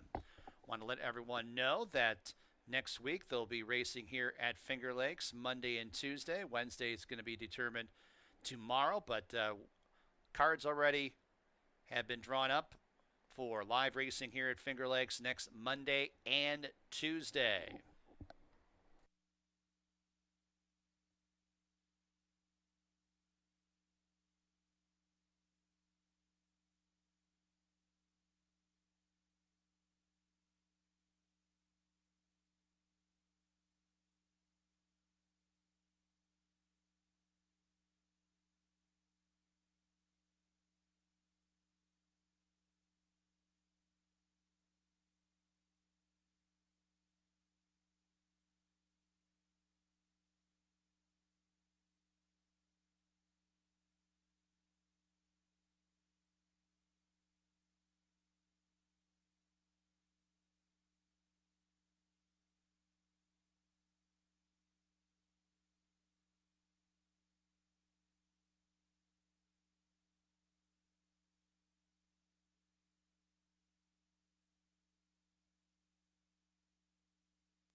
All right, getting ready for race number 6, and it was just a matter of which Tim Murphy would take over in the stretch. Samurai Legacy did get the lead, but Paint the Line was able to track the stablemate and come up the inside and take over, and was really an easy winner. It was more of Henry III being too short a distance for that horse to get going at 5 furlongs to catch Paint the Line, and Paint the Line took over when it counted. Emmanuel Di Diego, the barber, the E-Man, gets the win for the Murph in race number 5. All right, 6th race, 11-9 maiden claimer, going 5 furlongs. It's the only 2 horses getting any kind of early action. You got the 5-horse Fairweather Lover for Melanie Giddings, and then you have So True for John Terranova, who is a 3-2. Remember, Chris Elliott already with a win on the card with a long shot. And you got Tasty Wave. What do you say, those 4-horse fields? You might as well play the alt button. But Chris was actually entered in the Kentucky Derby on Saturday, but his horse scratched early, so he ended up not going in there. But of course, he already won a race today. Maybe trying to make it 2 for the day. Although Sean Bridgman comes here with Melanie Giddings with Fairweather Lover, who did okay the other 2 starts that she was here. She hit the board in both of them, ran 2nd in her debut, followed it up with a 3rd place finish in the slop, but a little overmatched last time in a turf route race going a mile in New York. Much tougher competition than what she'll see here in that 11-horse field. She should be out with the early pace. There's not a lot of speed in this race overall. She was close up in a couple of her races last year. She should be probably forwardly placed in this race, and Fairweather Lover, one of the main contenders in this race. Right now, the slight favorite over So True at even money. So True at 3-2. It's a tricky read with So True. I say that because she's had 5 career starts and really only 1 good one. And I guess the positive is that 1 good race that she has was on a fast dirt racetrack. You notice her first 3 starts on the turf, off the turf, on off tracks. And then when she hit a fast dirt track for the first time, be it against restricted 3s, she ended up running a pretty good 3rd against a tough field. Her last race wasn't so good, but it was against the 3 and ups 25, a much tougher condition than these 11 and 9s here. So she gets a little class relief as well. And if she runs back to the 1 good race that she had back in February, she should be awfully tough in here. But again, her other races, she's losing by double digits. So really tough to gauge So True, but at the reduced level, got to be considered. The 4 is Nick's Factor, which I threw 3rd for a long shot. Well, they're all long shots other than the 5 or 2 right now. But Nick's Factor had 1 race. It was in the mud, but it turned out to be a good race at Charlestown. The top 2 finishers both came back to win. And she's well bred. Nick's Go, of course, was very good graded stakes horse. When that horse got the lead and alone on the lead, kept going and was running against good competition. And again, her first race wasn't that bad against the restricted 3 special weights at Charlestown. She'll get a fast track today. I don't think would be out of the question for her to win this race. I think she's definitely a threat in her 2nd career start. Another one that's got the numbers but is going to be questionable off a long layoff is the 1 Funny Forecast. This one was trained by Charlton Baker, now trained by Caitlin Gutterson, horse by Practical Joke, so a well-bred horse. She was overmatched in her first 3 starts, showed absolutely nothing, but it was against some tough maiden special weights and 40,000 maidens in New York. Tried this condition her last 2 starts last summer and finished 2nd in both of them. So it's the right level for her. I think the only question mark for Funny Forecast is the long time away from the races. Those were her only 2 starts the whole season in 2025. So she's only had 2 starts since November of 2024, and they were last year. The positive is they're both good races for her. The negative is how fit is this horse going to be coming back as a 5-year-old here.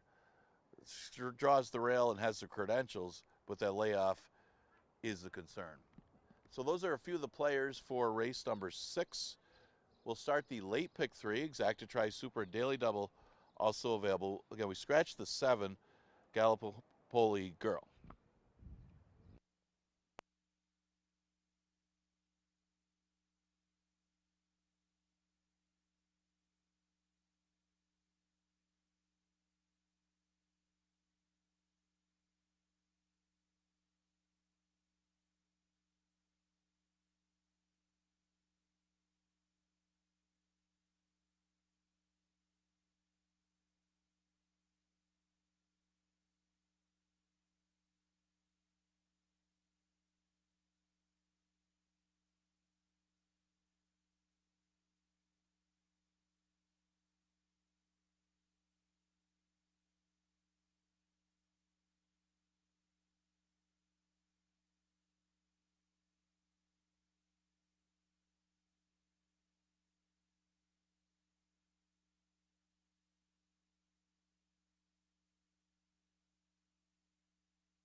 Horses coming on the track for race number 6 from Finger Lakes. Scratch the 7. Number 1 is Funny Forecast and Stephen Fred the jock.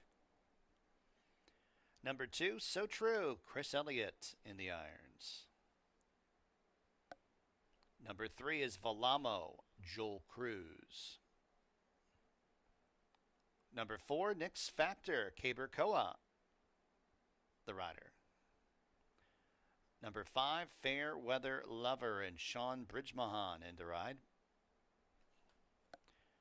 And number 6, Classy West, Andre Worry got a leg up.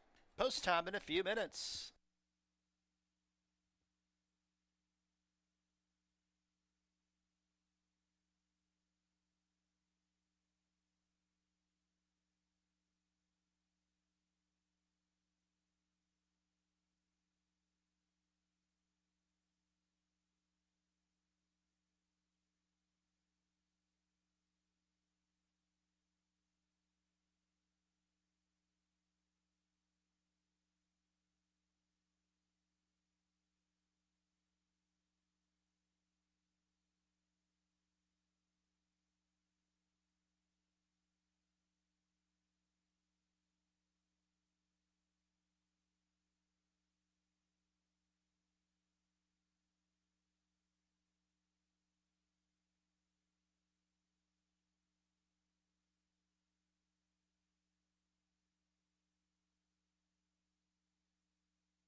And the horses have arrived at the starting gate for race number 6 from Finger Lakes.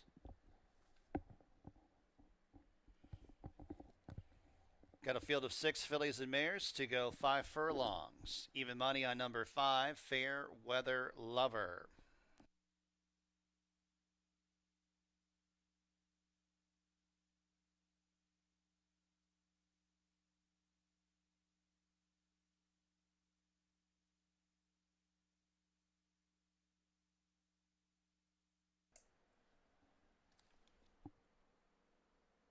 Volamo going up, Nix Factor, Fair Weather Lover, and Classy West.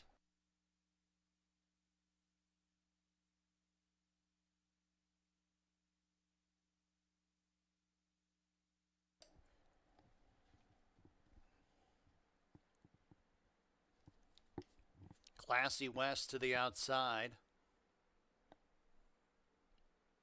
They're on the gate.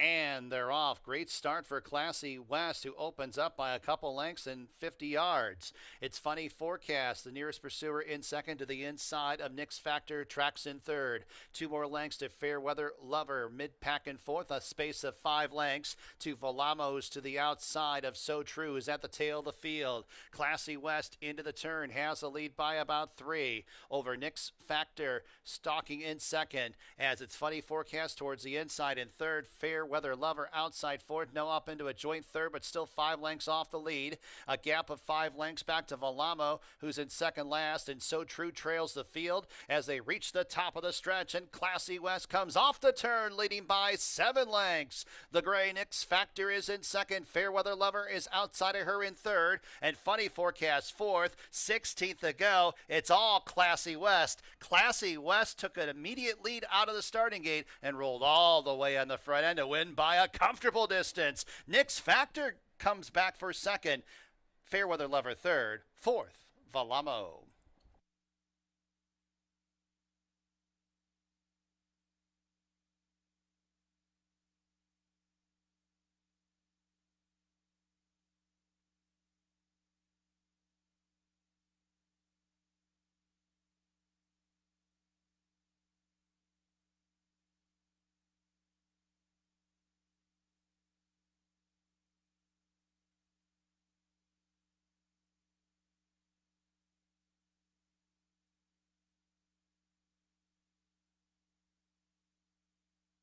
Six, 4, 5, 3. Number 6, Classy West first. 5 furlongs, 59.24.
Coming back to the winner's circle, number 6, Classy West. New York bred, 4-year-old bay filly by Classic Empire out of West Coast Girl.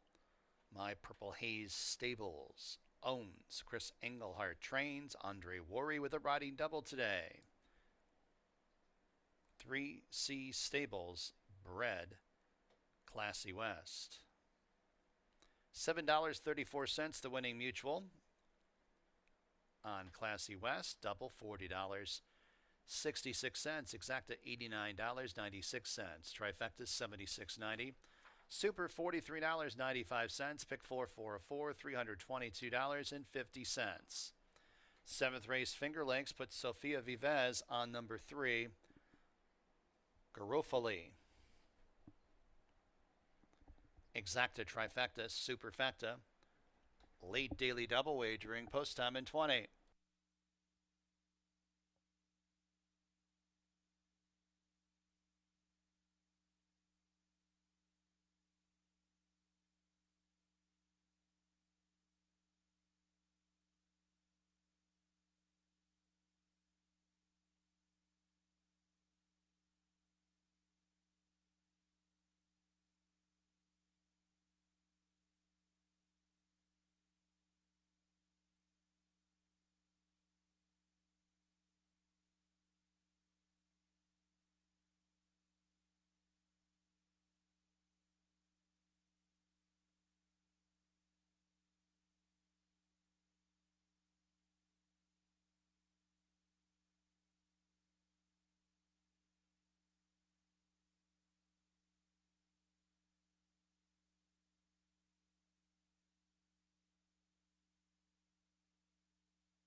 Okay, in the paddock for the 7th race, no doubt about that winner.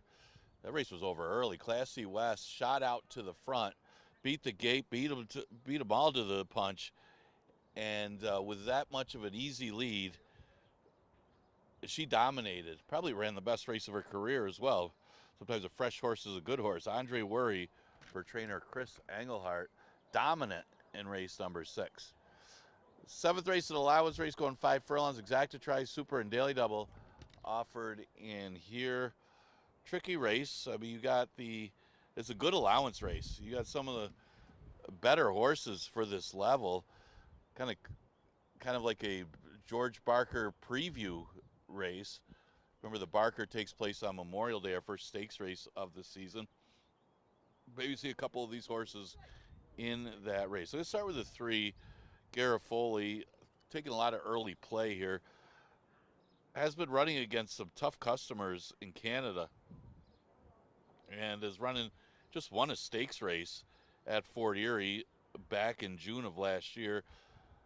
Then had a layoff from July to October. That was the only start in the fall, and he actually won that race in the slop against a pretty good open allowance field. Off of that race, I would say he's the horse to beat. But again, there's some question marks. He's only had the one race since July, but this horse is very versatile. He can run any distance, any surface, and has been consistent. He's 5 for 20 in his career. He's won at this distance. He's won on the synthetic. He's won on the wet turf, and he's won on the dirt. Let's see how he does here against these rivals. The 2 horses, Uranium, interesting horse, cutting way back in distance.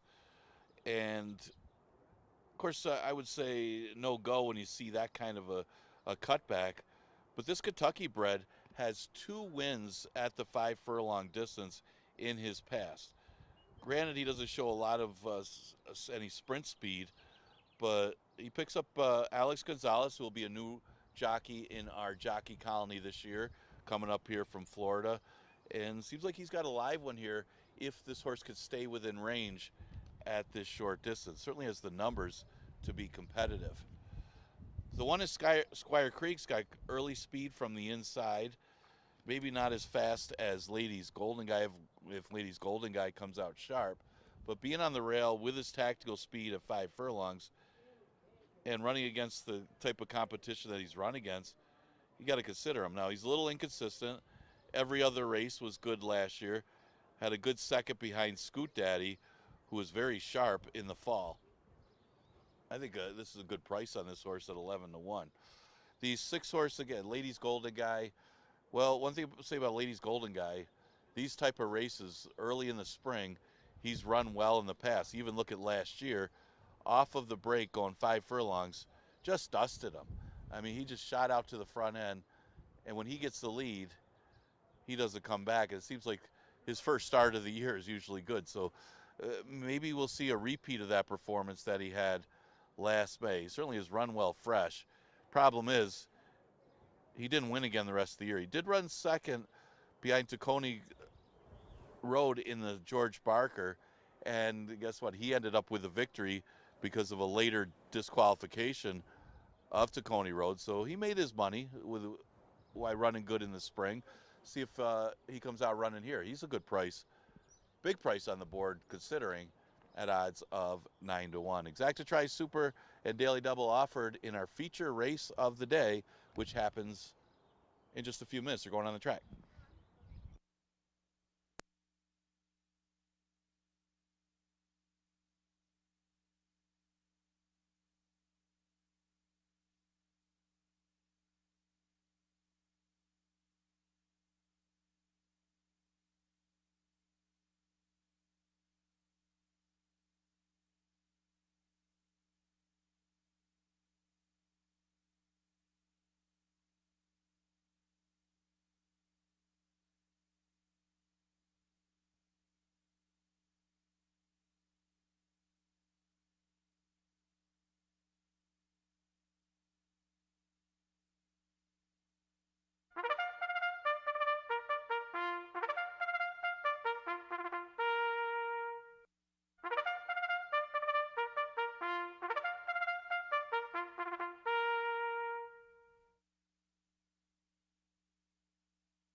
Horses coming on the track for the 7th race from Finger Lakes.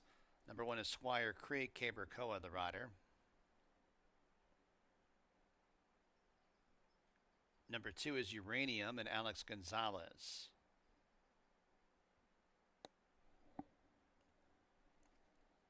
Number 3 is Garofoli, Jockey Change Sofia Vives. Number 4, Cast a Coin, Chris Russell.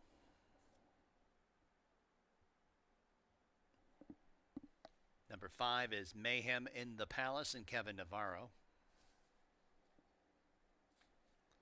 Number 6, Ladies Golden Guy, Nasario Alvarado. Number 7 is Hey Hey Harry, Andre Worry. And number 8 is Tacony Road and Emmanuel De Diego. Post time in approximately 4 minutes.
A reminder for our racing fans that Finger Lakes does have 2 cards scheduled next week for sure.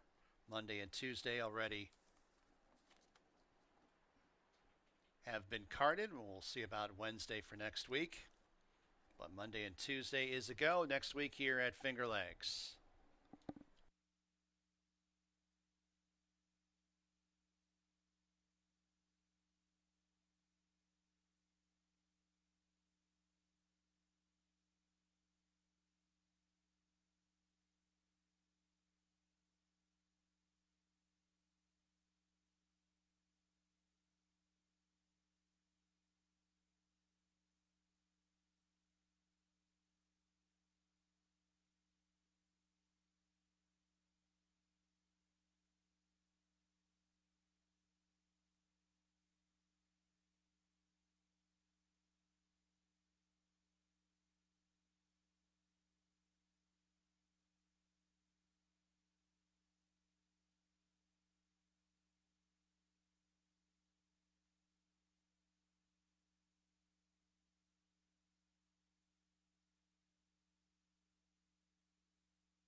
2 minutes.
Horses are approaching the starting gate at Finger Lakes.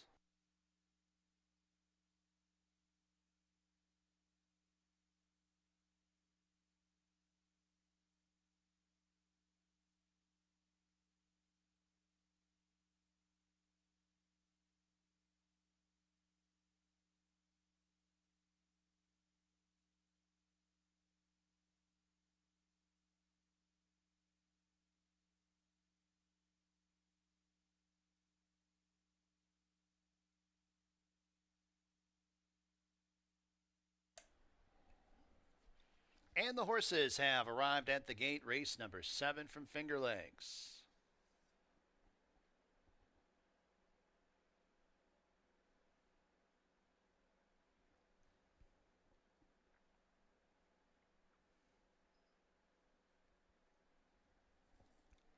Favored at 1 to 2, number 3, Garofoli. Cast a coin going up and in, Mayhem in the Palace. Then Ladies Golden Guy, Hey Hey Harry, and Tacony Road.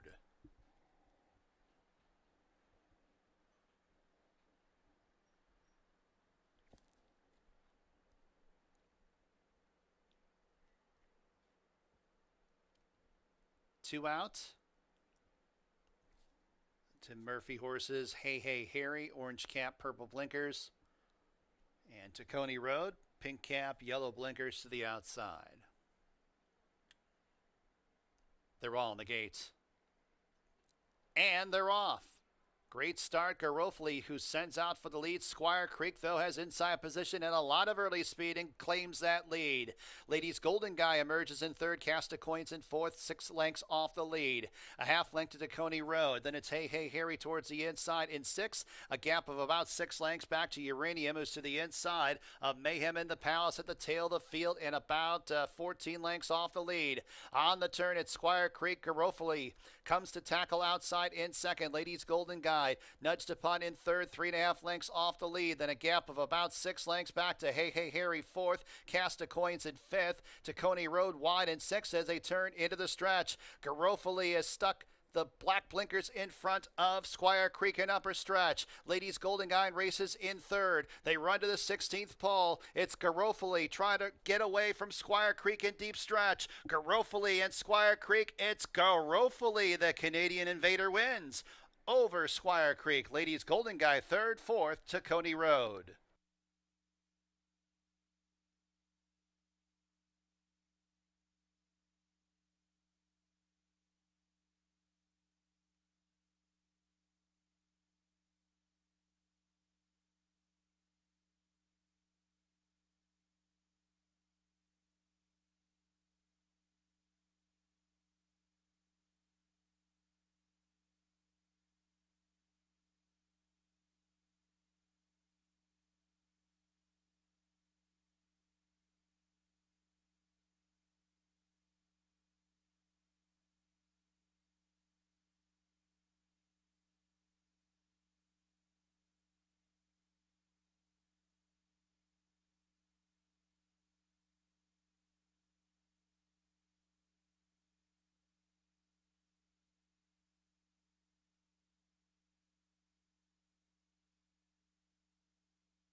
3168, number 3, Garofoli first.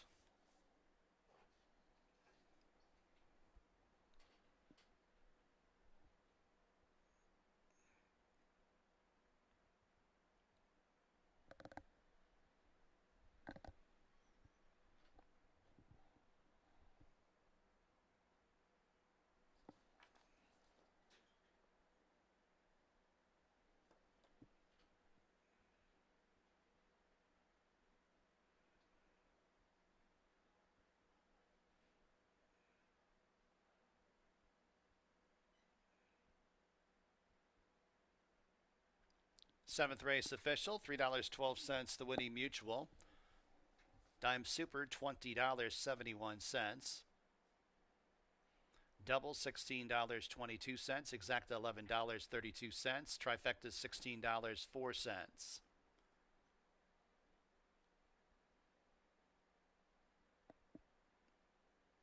Official winner of the seventh race, number 3, Garofoli.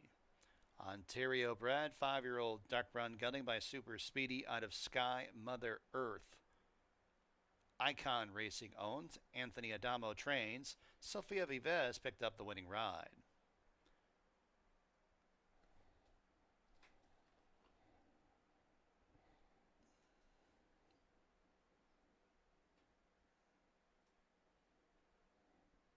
Stephen Burks bred, Garofoli.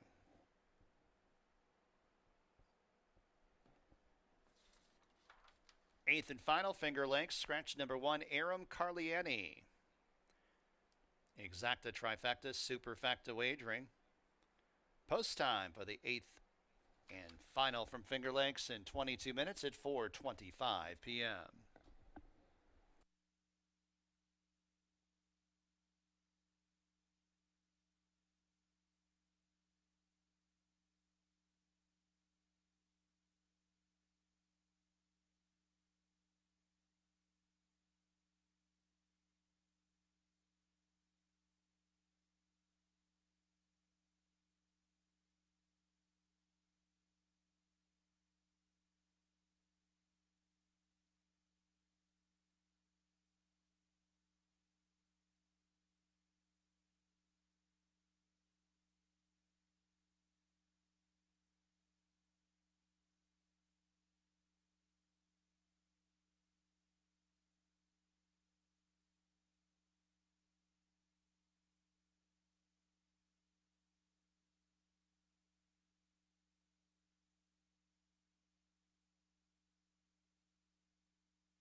All right, getting ready for the last race on today's card. A good effort by both the top two finishers. Garofoli had to wear down Squire Creek to get that victory. Juan Crawford for Anthony Adamo gets the victory in our feature race of the day. Pretty good racing today. That was a good effort. Actually, it was a good race right to the end. Just a reminder, we are dark the rest of the week. Our next live racing day won't be till Monday. So this is our only race day of this week. But we're running 3 days next week, Monday, Tuesday, and Wednesday, with a 12:55 first post. So join us Monday, so we got the rest of the week off. Look at the last race, the never won 5,000 condition, going 4.5 furlongs. We scratched the one, Aram Carliani, and look at the board right now. A slight favorite with the 2, Sugar Ride, getting some action. The 7, Cue the Music, with her speed also getting some play early. I did take a shot with the 4 horse, Grand Golden Road, who I thought might actually be quicker than Cue the Music. She breaks inside of Cue the Music, and she showed good speed last time when she was at Mahoning Valley in the slop. And those are recent races that she has in February and March. She did stop in that race, but she also went quick early for that racetrack. So she does have good speed. See if they opt to hold the inside on Cue the Music and see if she can go all the way. She's currently at odds of 7-2. Mentioned a 5 for a little bit of a price, Jay's Love. She adds blinkers for this race. Well, actually, she puts the blinkers back on. She used them in New York, and some of her better races were with the blinkers, so it's good to see that the blinkers are back on, as she did have the better numbers. Her last race wasn't that bad against the 12-5s in New York, so she gets some class relief. It should be pretty tough here in the 8th.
Coming on the track for the 8th and final from Finger Lakes, scratch the 1. Here's number 2, Sugar Ride and Cabercoa.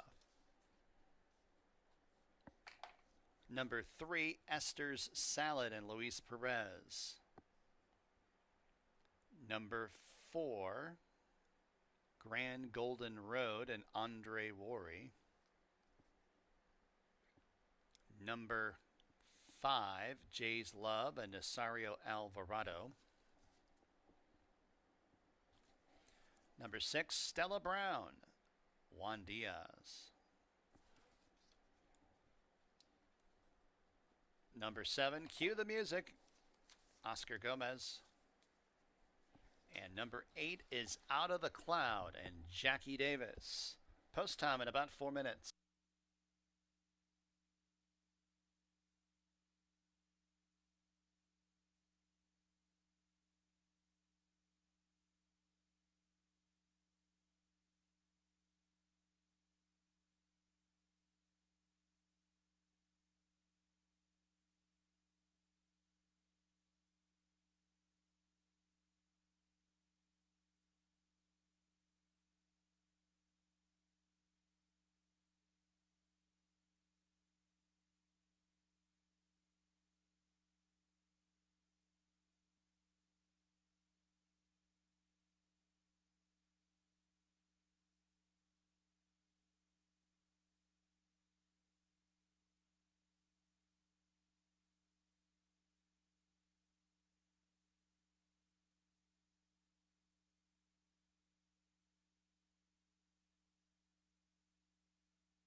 2 minutes.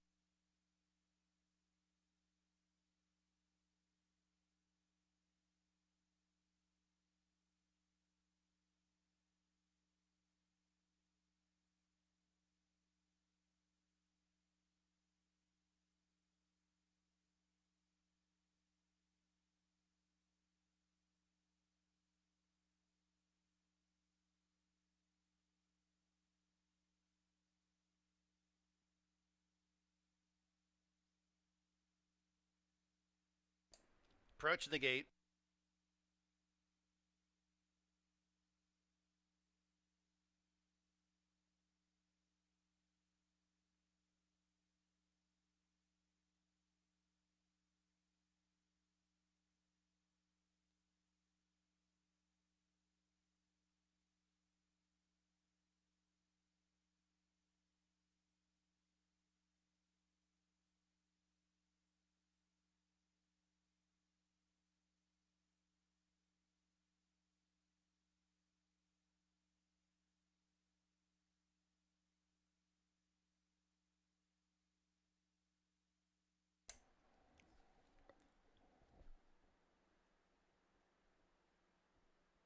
Horses are at the gate for the 8th and final from Finger Lakes. Got a field of 7 fillies and mares to go 4.5 furlongs. 2-1 on number 2, Sugar Ride. 5-2 on both the 4, Grand Golden Road, and the 7, Cue the Music.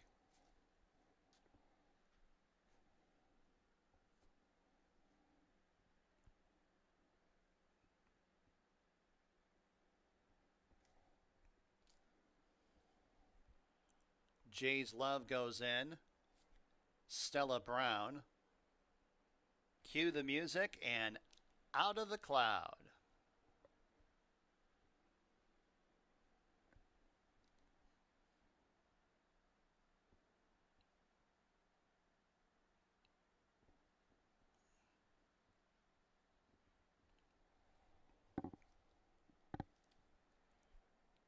Out of the Cloud going up and in. They're all in the gate. And they're off. It's Stella Brown who dashes out for the early lead. Sugar Rides up the inside. And then it is Esther's Salad as they sort themselves out. Stella Brown has the lead. Cue the Music's on her outside in second. Sugar Ride towards the inside third. Esther's Salad backpedals a little bit in fourth. Grand Golden Road outside of her in fifth. A space of about 3.5 lengths to Out of the Cloud is to the outside of Jay's Love, who's at the tail of the field. A quarter of a mile left to travel, and it's Cue the Music, who's the target. Comes off the turn, but drifting out wide, has the lead by a couple lengths. Sugar Ride, white blinkers, comes to engage outside in second. Stella Brown drops back. Grand Golden Road now up into third, 4 lengths off the lead. They run to the 16th pole. Cue the Music. The lead's a length and a half over Sugar Ride in second. Grand Golden Road in third. In deep stretch, it's Cue the Music. Cue the Music in the nightcap. Close for second between Sugar Ride, who's to the inside of Grand Golden Road. Photo for fourth, Esther's Salad, and Out of the Cloud.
Number 7, Cue the Music, was first. Photo for second goes to number 2, Sugar Ride. Third, the 4, Grand Golden Road. Fourth, number 3, Esther's Salad.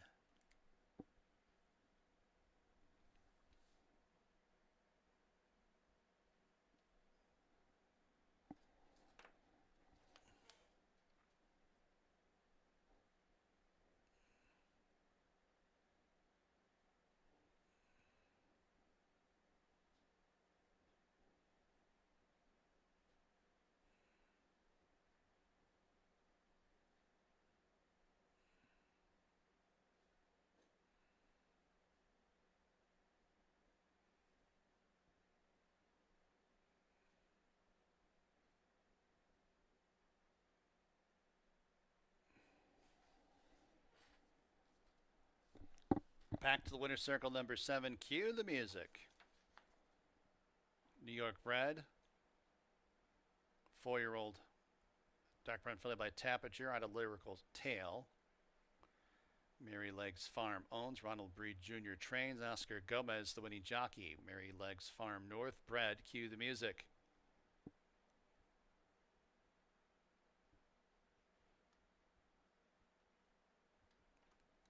$6.68 the winning mutual. Double $11.18. Exacta $15.70. Trifecta $7.84. Super $4.73. Pick 3 $11.19. Pick 4 4 of 4 $33.26. Pick 5 5 of 5 $53.88. There was a claim in the 8th. The 7 Cue the music was claimed. Eddie Maver, new owner trainer. 8th race, last live race here at Finger Lakes for a Tuesday. Next live racing date will be Monday. We'll be running for sure Monday and Tuesday of next week. Wednesday still up in the air, but the cards for Monday and Tuesday have been drawn. First post on Monday will be at 12:55 p.m. From high atop the roof here at Finger Lakes, this is your track announcer, Bill Downs, signing off. Have a tremendous evening.